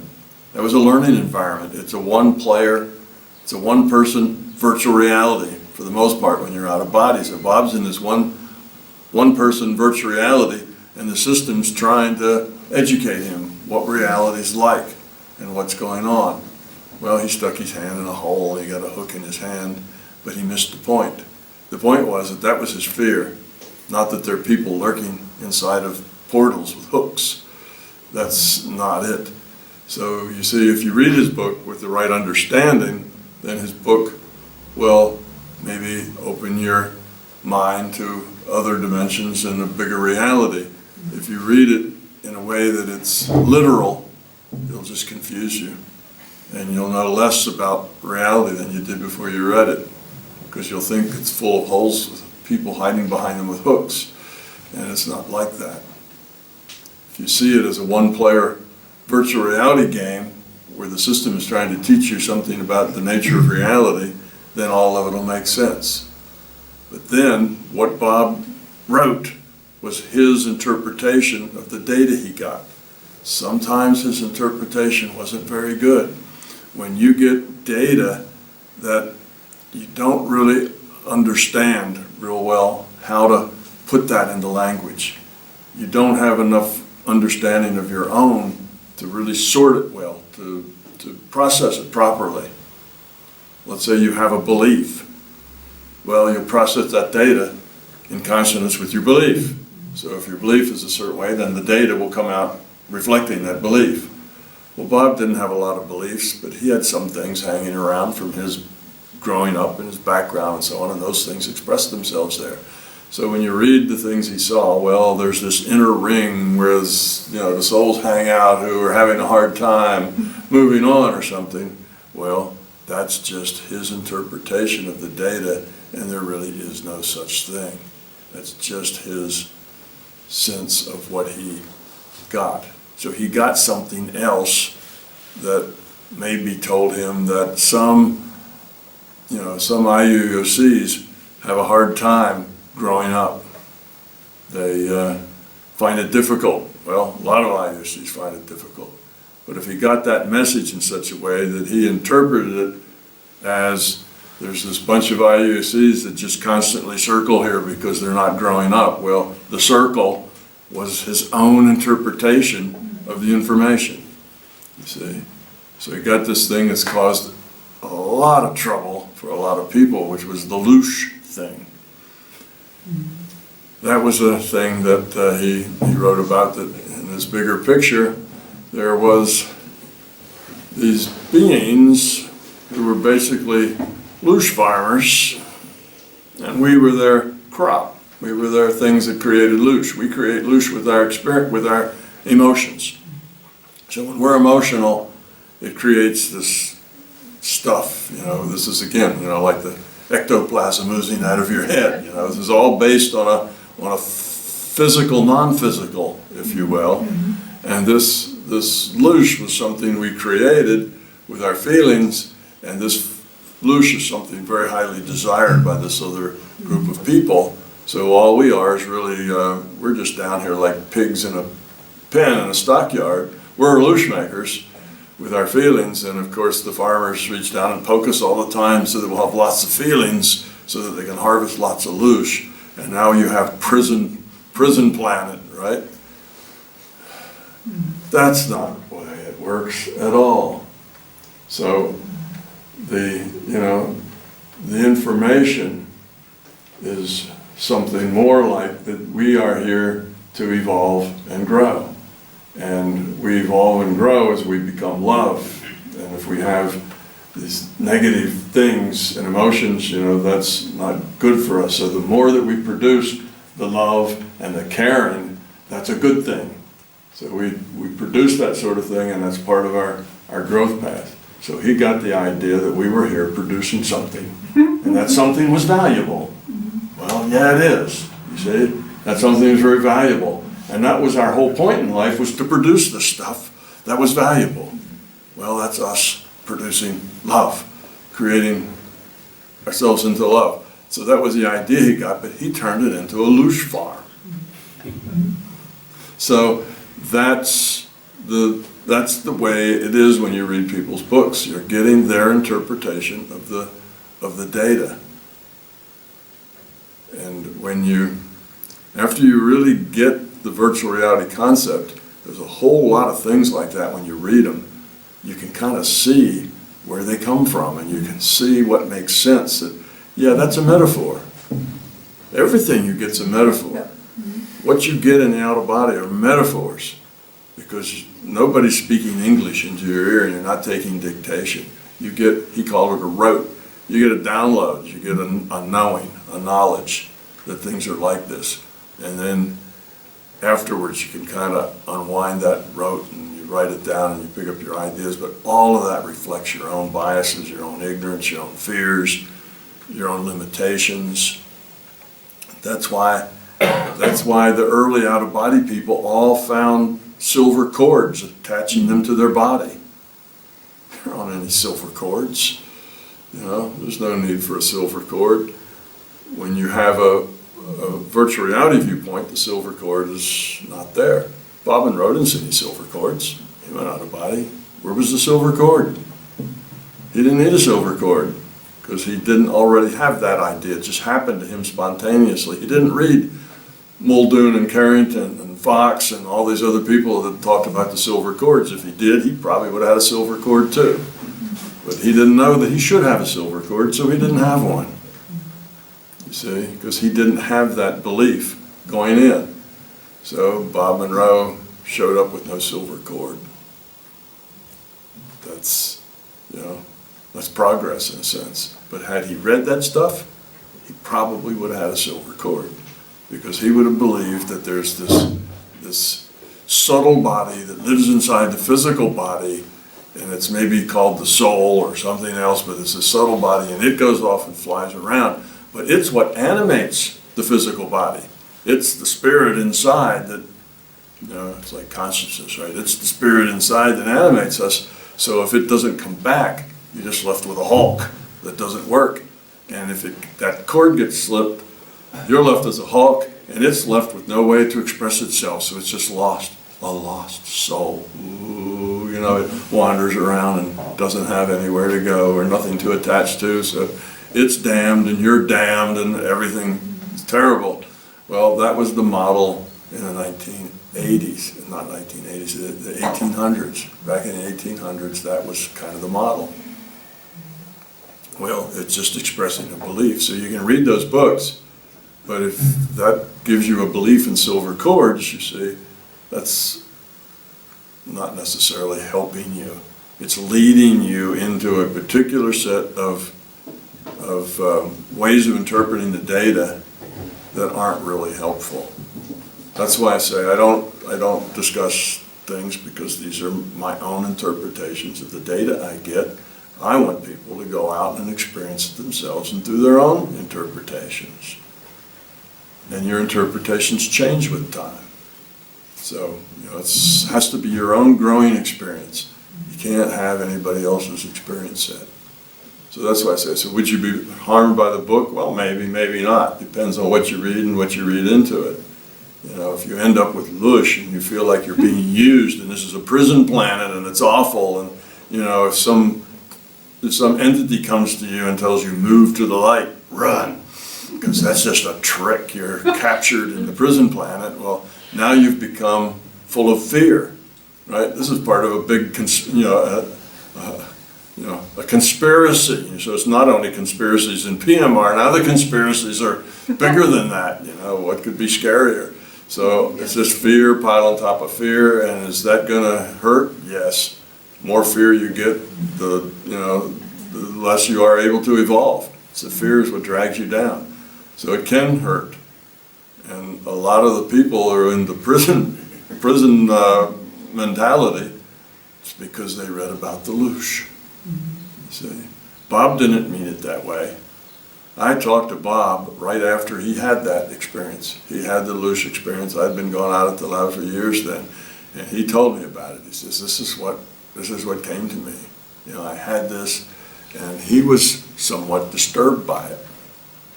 It wasn't a happy thought to him. He was somewhat disturbed by it, but he didn't really know what to make of it. He was pretty good in staying skeptical, but it was something that troubled him. And he told it to me, and he says, it's like this. And I said, oh, like we're like cattle, right? He said, yeah, it would seem that way. And I said, oh, that's interesting. And it never faced me at all. I didn't have it, because I'm just skeptical. Well, that's his interpretation. At the time, I didn't realize that everything he wrote was his interpretation.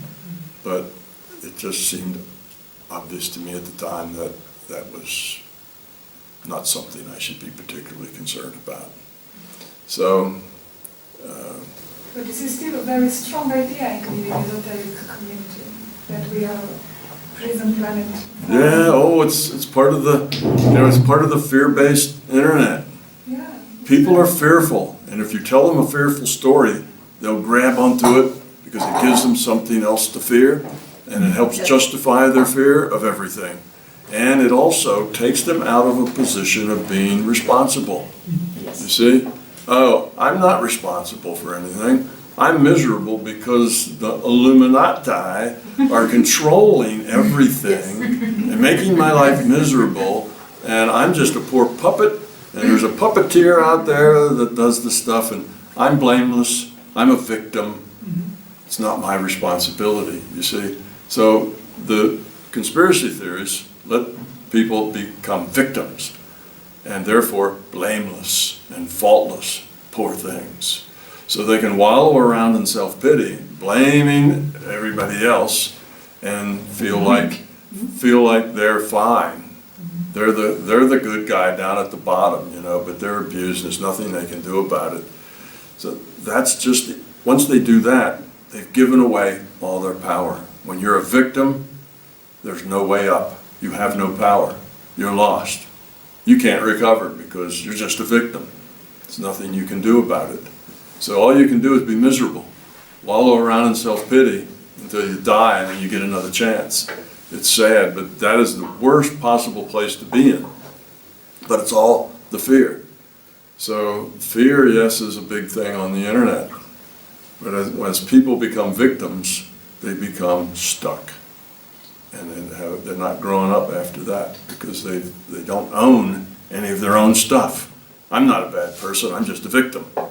All right, I just held up a bank and stole the money, but you know, I'm just a victim. People rob me all the time, you know. The Illuminati, they get all my money all the time. As soon as I make it, you know, they take it all away from me. And they have this sense now that it doesn't matter because they're out of control. They become fatalists and so on. And they're just stuck. You know, it's like the mafia put their feet in concrete, you know, and threw them off the edge of the boat. And that's unfortunate.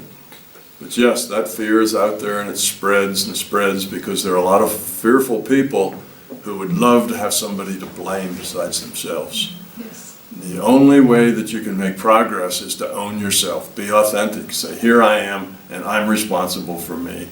If I get angry, it's because I choose to get angry. It's not because you make me angry. That's me copying out. You say whatever you say. I choose to be angry because I'm not grown and I have these fears, and you trigger one of my fears by saying something, then, you know, boom, I'm angry. I have a fear of being inadequate. And when you say, you know, you really didn't do that too well, Tom, well, that triggers my fear of being inadequate, and I get angry at you for saying that, you see. But it's not that you make me angry, it's my fear of being inadequate makes me get angry as a response to you triggering that anger. Well, it's my responsibility to fix the fear, not to go, you know, tell you you better never say that again because you're ruining my life. You know, you got to take responsibility for your life. So that's the key thing. And when you're a victim, you have no responsibility because you have no power. But it's true that also with sadness, when you feel sad about something? No, it's not the same with sadness. Sadness and love often go together. This world is a sad place. If you're a being of love and caring and you care about people in general, you care about humans, You see the things they do, you know, you care about your family, and you see your family, they're fighting with each other, you know, trying to steal each other's money, and you know, you get these families and the parents die and they leave $500,000 in a bank, and the next 3 years the children savagely fight each other to get more control of the money. You know, that kind of thing. It's very sad that that happens, but it does. But if you let that sadness own you, then that's almost as bad. You can't let that sadness own you. You have to feel the sadness and say, that's just the way it is. That's just where we are. That's just where we are as far as our development. And you have to let it alone and say, it is what it is. Everybody is struggling with trying to grow up. They're doing the best they can with what they've got to work with. And then instead of having sadness, that sadness turns into something else, caring. You know, it turns into being compassionate. Oh, you see these people hurting themselves. Sad, compassionate. Then you want to just go give them a hug and say, you know, I just love you. And if they say, oh, I bet you're the worst person in the world, you say, you know, that's okay. I'm sorry you feel that way, but I just love you anyway. And you smile at them, and it infuriates them because they want you to fight back. Because that then, you know, you're interacting with them if you fight back, but you don't. You give them a smile and say, well, I'll be back in a little while, Granny, or whatever, you know, and you just give to it. You go see them. You interact with them. You're positive with them.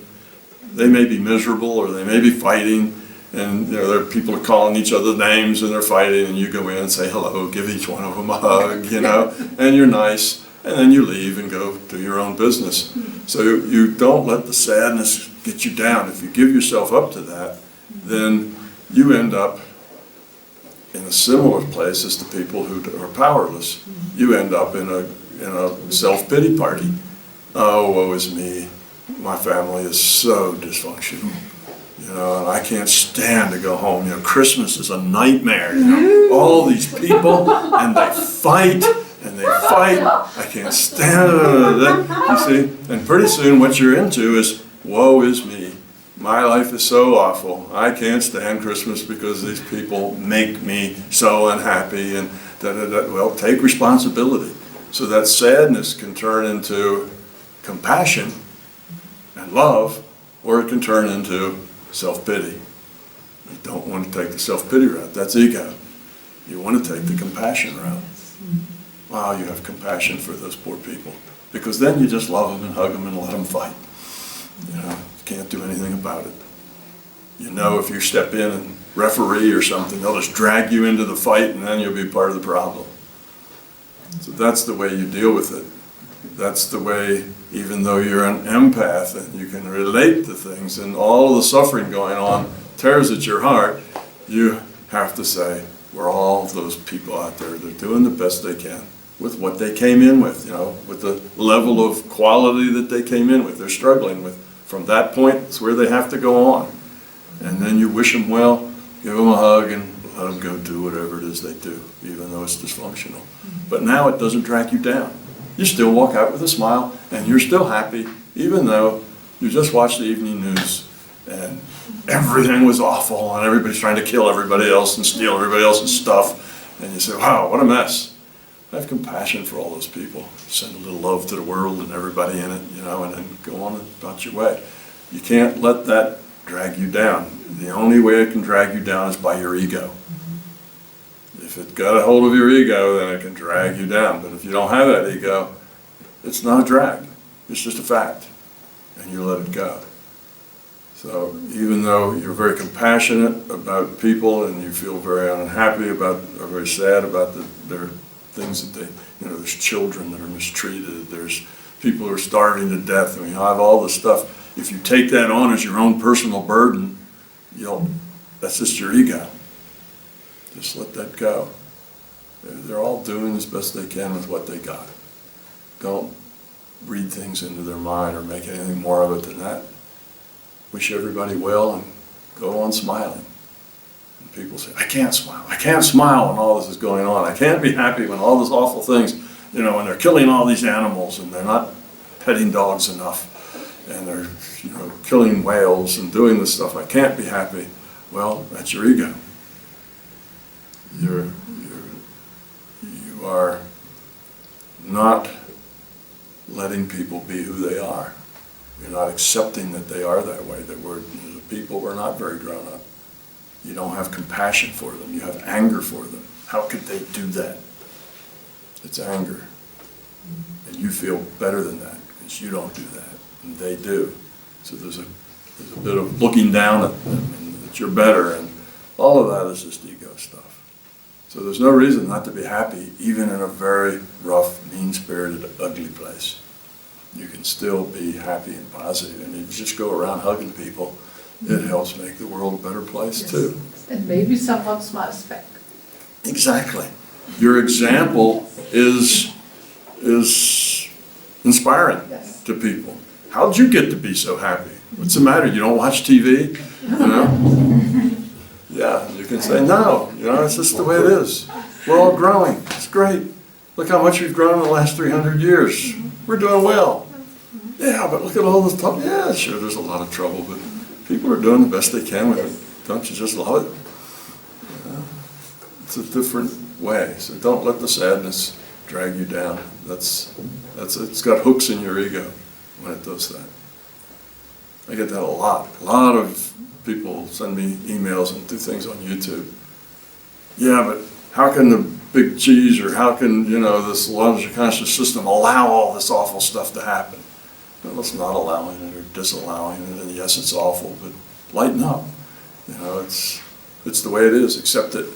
Accept it? You want me to accept that they're slaughtering? You know, and it goes on and on and on. It's the way it is. Those people are that way. You can't change them. The only thing you can do is change yourself. And the first change you ought to make is to lighten up, find a smile, and get happy, because happy people are helping raise everybody up by their own love and caring and compassion.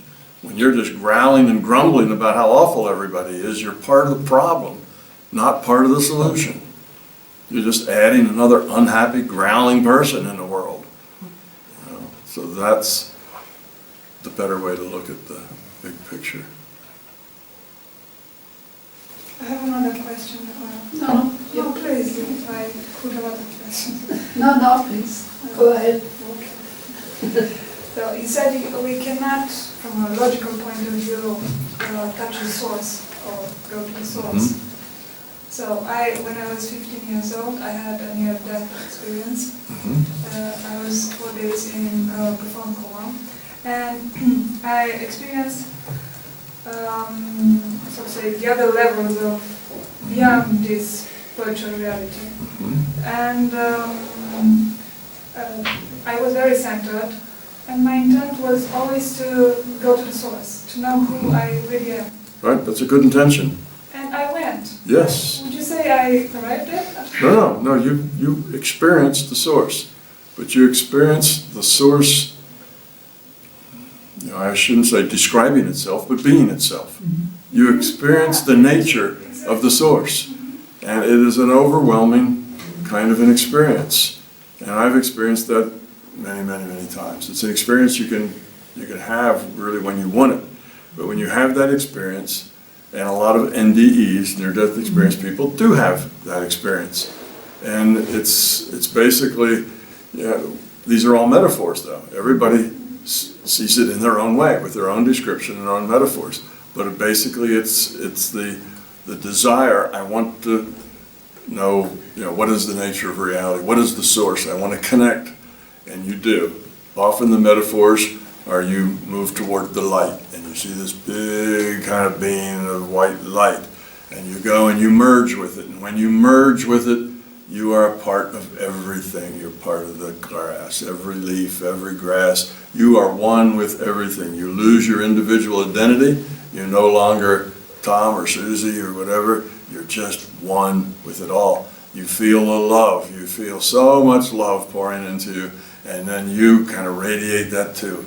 You're one with all, and all is love, and it's just the source. Beyond this state, I experienced also that, but also a lot of other levels. And finally I got to the So to say, it's difficult to put Yeah. into words. And then, so to say, the source sent me back because if the message Mhm. was the meaning, the purpose is to experience. Right? Yes. Yeah, you can experience, and that's what you get. If you are experiencing, you're receiving data. That's what experience is. You experience with your senses, you get light, you get sound, and you experience something. Experience is always an input of data, and you always have to interpret that data based on what you've got. So there's just no other way that function happens. So you get you get data from the source. Yes, source will send you data. It can send you information that tells you how it is to be love and one with all that is. You can get that, but that's data that you're getting. You can go to the source, and the source will tell you how to improve your life, or that you have to go have experience, or whatever else. That's the connection to the larger consciousness system. So yes, you can connect to the source all you like, and you can get information from the source, and you interpret that information. You can hear the words, feel the feelings, but that is information you get, because that's experience. You can't actually get inside the source. You see, But it was a sense like, you can talk to the source. yeah, a bit of like going back in the sense of like like the pure state Mhm. before all this happened. Right. Right, you see, if you get out of all virtual realities, Yeah. you're not in a virtual reality, you're not getting any data anymore, Yeah, then you just are. Yes. yeah, You get into the state where you just are. And there is no experience, Yes. no experience at all. And when you exist there, you're not growing, you're not evolving, you're not Yes. de-evolving. You just are. It's the sense of being aware, period. No experience. Yes. And that is the state of being conscious. That's all you know, you're just conscious, and that's it. Well, that is that state. So that's kind of the most fundamental state that you can get to. And that's your feeling. That's not really experiencing the source, but I guess it is in your own way. That's experiencing your consciousness. It's not necessarily experiencing the larger consciousness system executive part that's in charge, but it's experiencing just being consciousness. So yes, that's what you have left when there is no. So let's say you're in a virtual reality, and that virtual reality blows up, and there isn't any other place to put you.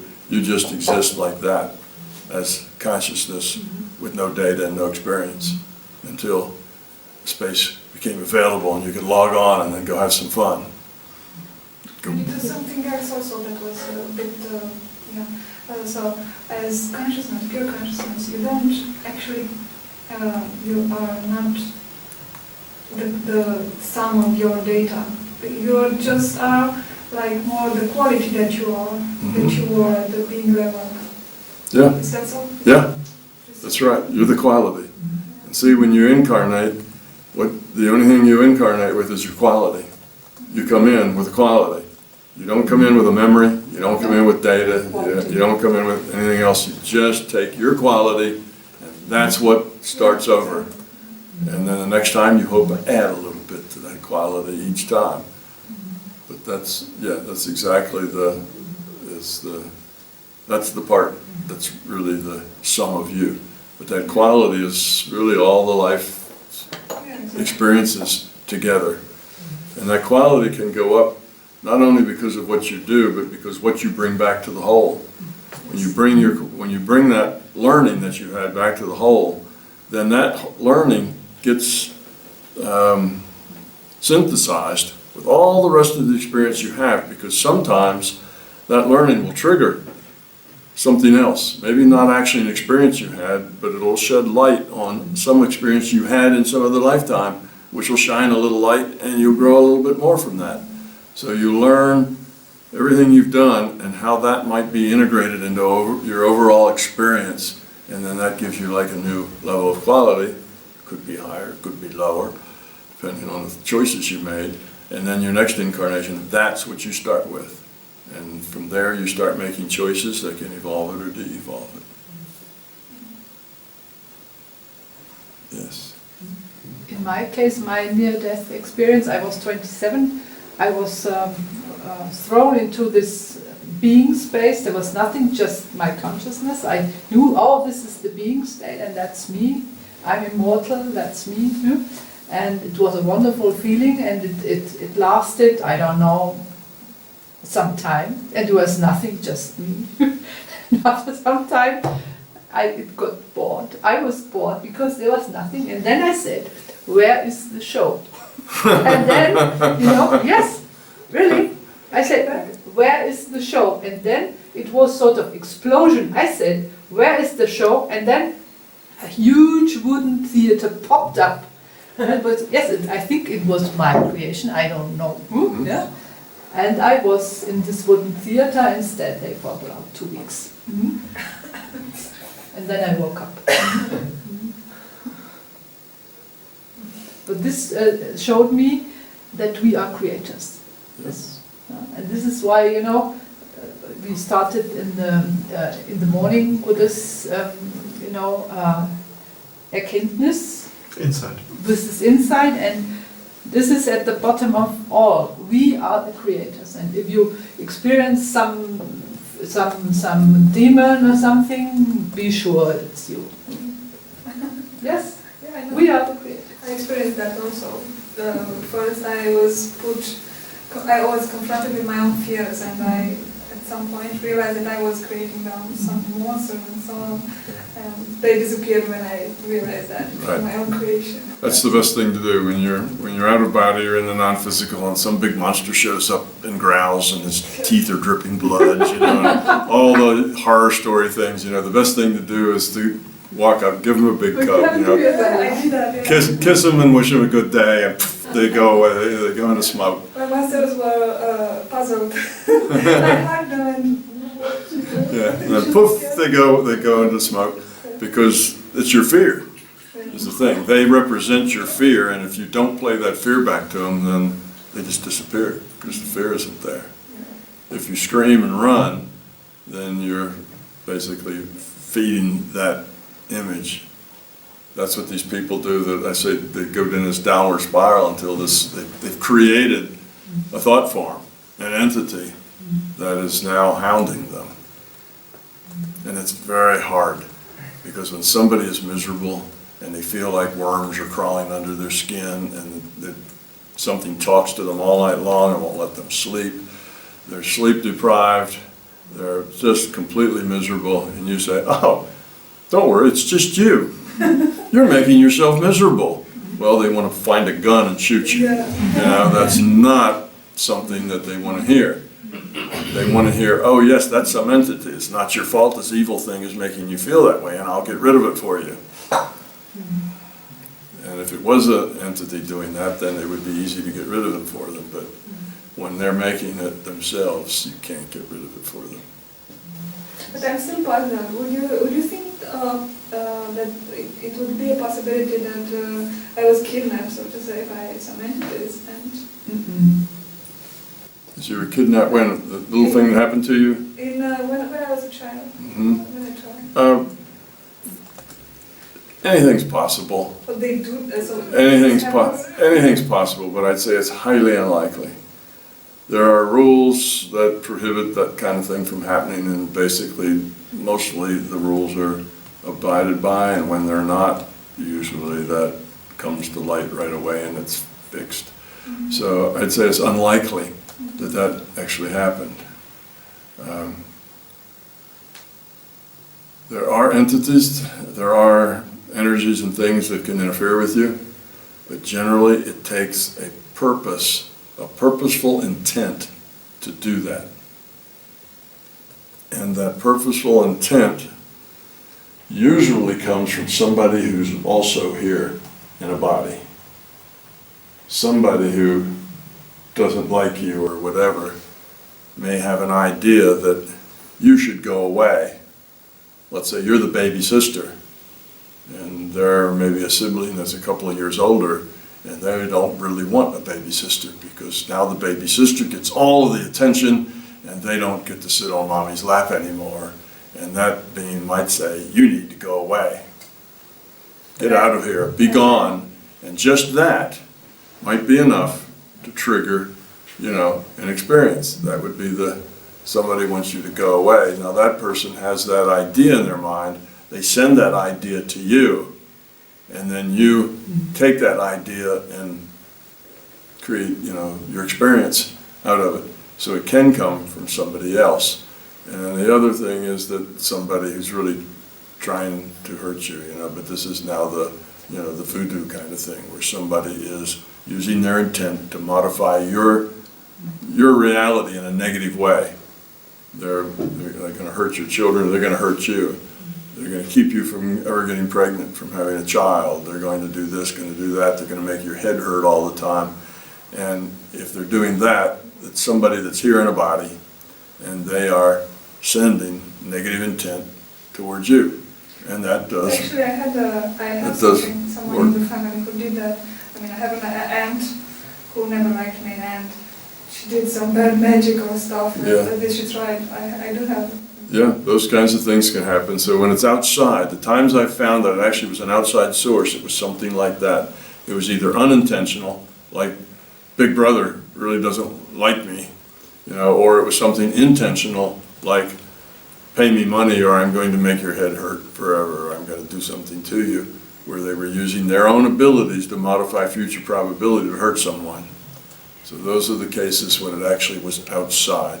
Well, not all of them. I had a case that it was outside. Some entity came from some other reality frame that wasn't supposed to be here. It stayed non-physical, but it did end up annoying this person. But that's not hard to deal with. You can always send them packing and get rid of them pretty easily. So sometimes it's like that, but very rarely is that, because all of that's against the rules. It's not allowed, and it's dealt with pretty quickly. So it's not likely to be that.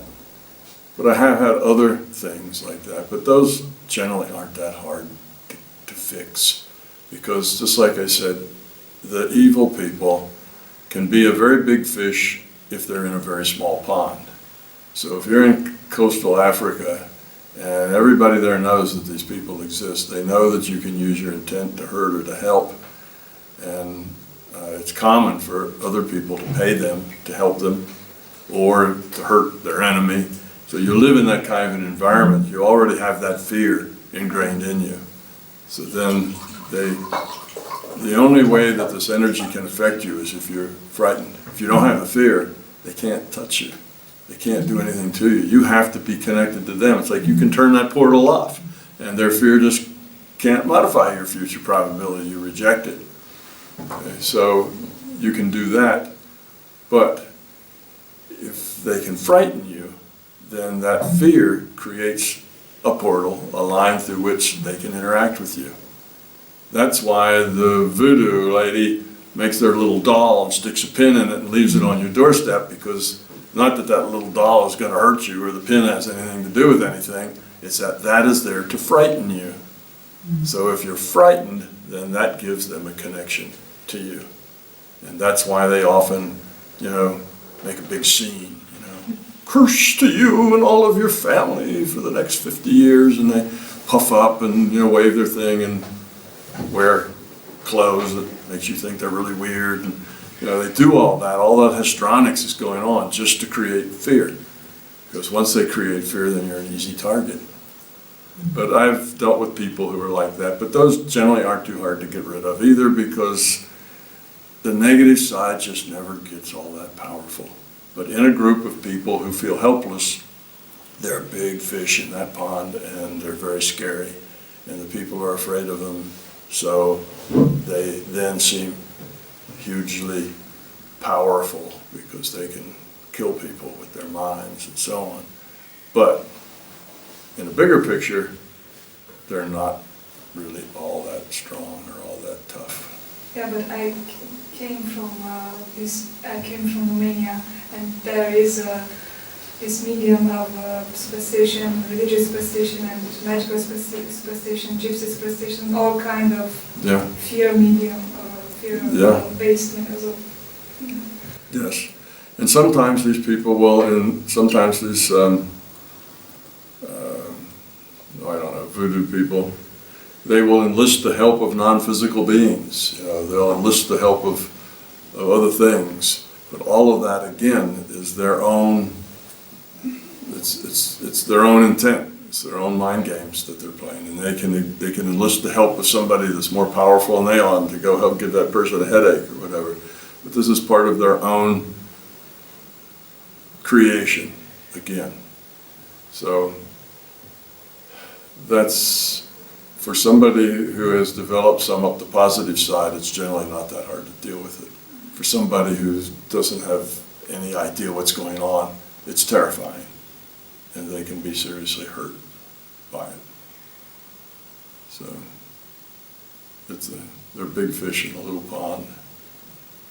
They're not all that big fish once they get in the big pond, they're not so big fish anymore. It is funny that these people actually got punished. I mean, I know a lot of examples. These so-called bad people that use those bad influences and so on, magical tricks and so on, in a bad way, they got punished some way. Sure. Very bad. Yes, but when you do wrong things, you sow the seeds of your own destruction. The negative is always self-destructs. And as you attempt to manipulate others for your own gain and so on, you are building up something that will destroy you. Yeah. So it's just, that is the good side of reality, that evil destroys itself. Yeah, they do.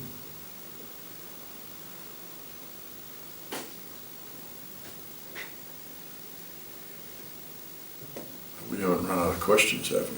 Well, we had 6:15, so No. it's about time to run out of questions. No,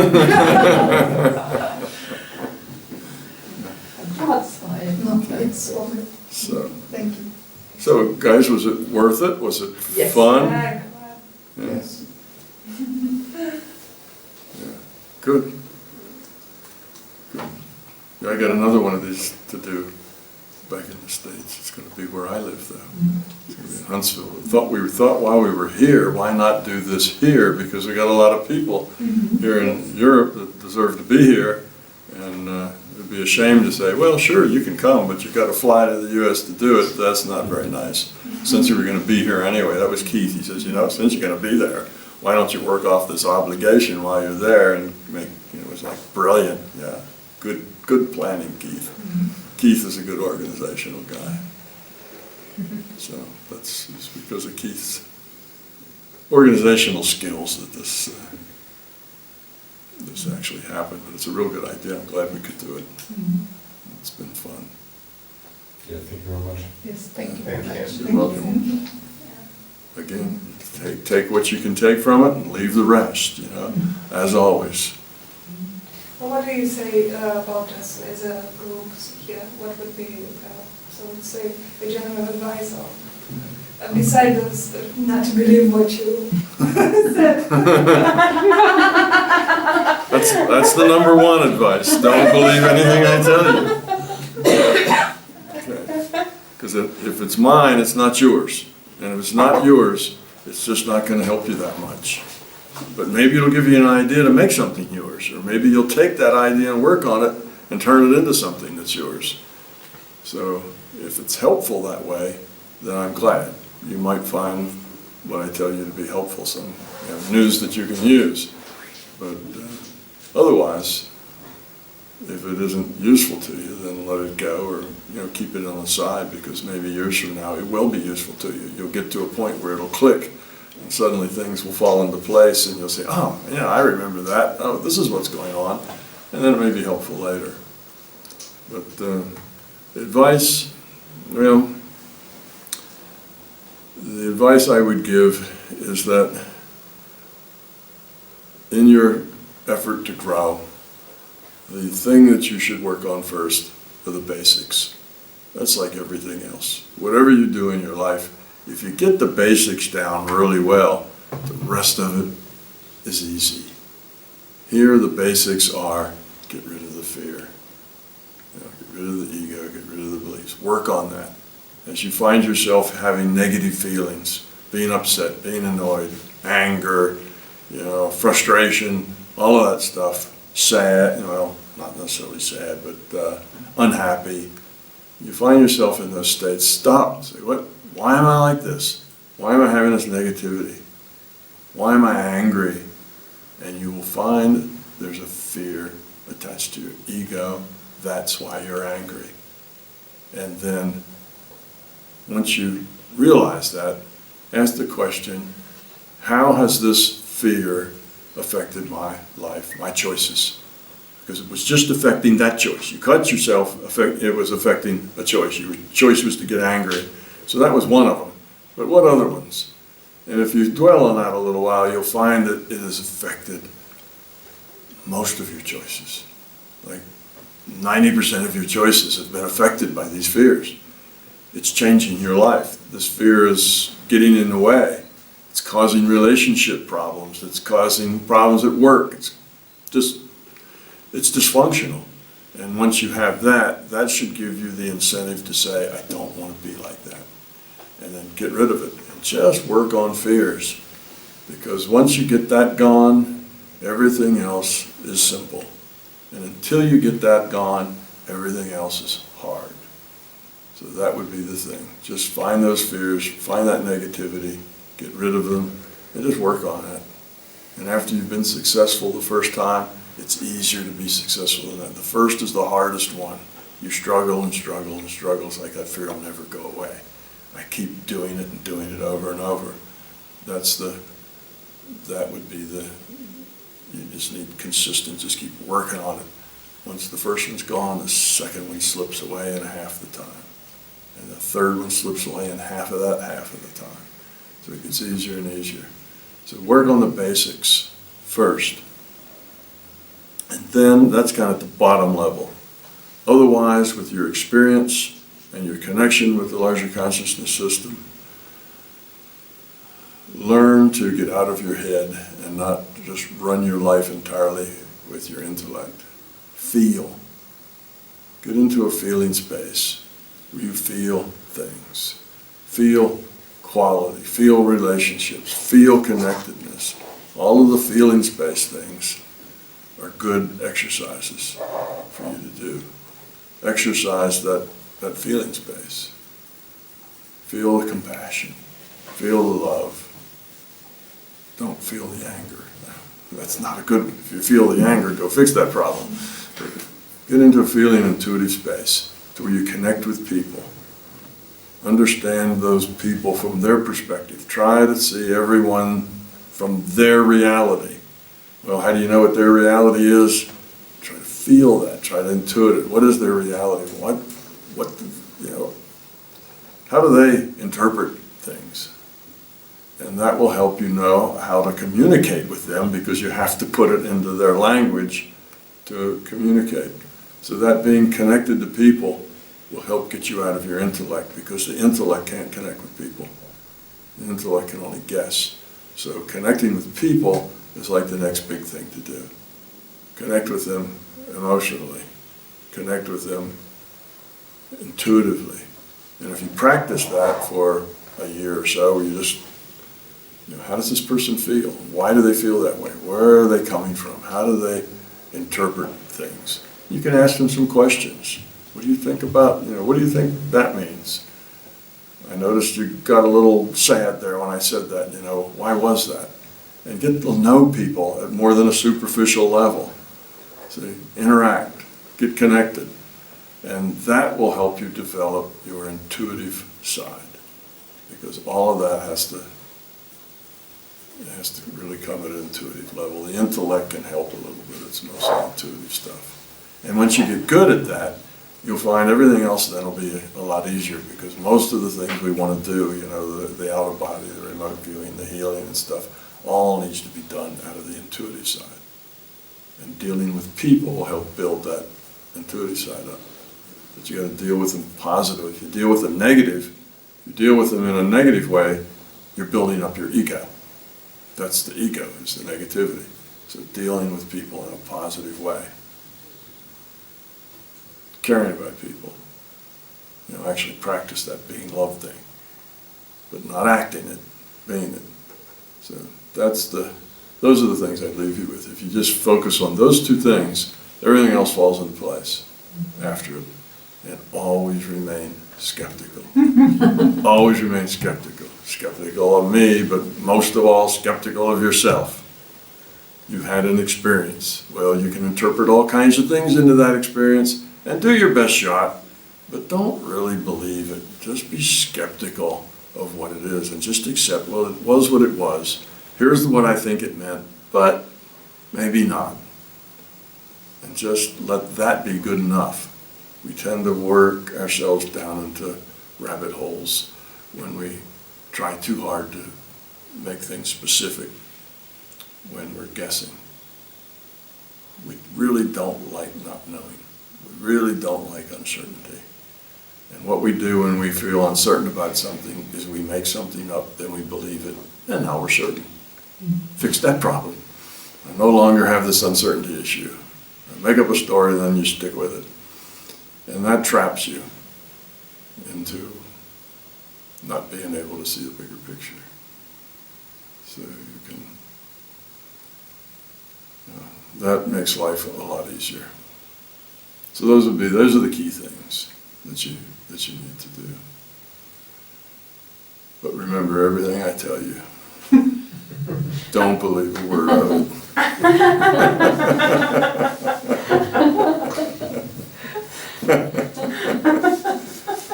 Forget this whole day. Look at this little light. Erase your memory. Take whatever you can use and let the rest go. So that is it. So we are done. It's been fun. I'm glad we had an opportunity. I'm glad most of you feel that it was worth it. Yeah. I only made one girl cry. I don't think it was you, I don't know who was it. Yeah, I know. Girl's got to do what a girl's got to do, right? Sometimes what she's got to do is cry. Yeah. So what's next? I guess we're done. Well, I only have one question. What do we have to edit out? Anybody have anything? That would be great. I especially like the part where we temporarily left Tom out. I really like that where you kind of started to share within the group. I don't know how you experienced No, that, but I thought it was good. I think that was really good. Yeah, we get some really good input here from the two sisters with a mother that is challenging, and then from others. Yeah, we had a lot of stuff going on around here that was very helpful. Yeah. That's why it kept going, because it was helpful. Yeah, that's great. I think that's, that is one of the most important things that happens like in the courses I give. It's not me talking so much, it's the connection that people get between themselves. I just open up possibilities, but they learn a whole lot more by interacting with each other. But if you just got a whole bunch of people together and said, oh, go interact, it wouldn't work very well. You need to kind of lead it and guide it and focus it, but it's not really the leading, the guiding, and focusing that is doing the work. It's the connection that's really doing the work. So getting connected with other people is really important. People you like and people you don't like. It's really, it's really important to do that. That was the lady who wanted to know, was it okay to exit? She had she isolated herself. And that's what happens when you isolate yourself. You start de-evolving because you're not connecting with people. Nothing matters after a while. And you get depressed. And it's just a road, downhill. You have to always connect, even to the people that are challenging.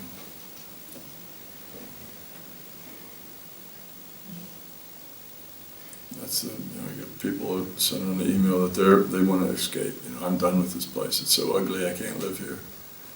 And it's that need to escape that's the problem. I said, don't escape it, embrace it. Work with it. Fix it if you can, but don't force a fix. Fix it by by being a good example, you know, that sort of thing. You gotta embrace life.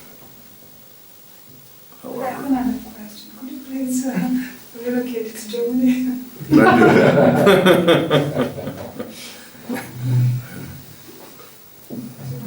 Probably not, but I couldn't get my wife to get that far away from her grandkids. We have 8 grandchildren. Take, Germany is big. take them with you. I have to take them, I have to take their parents and their dogs and their cats, Yes, all of them. everybody's welcome.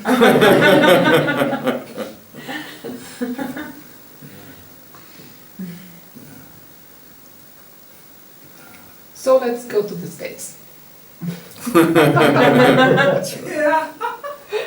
Tom's got a nice cabin you can stay at. Yeah. Uncle Tom has a nice cabin. Yes.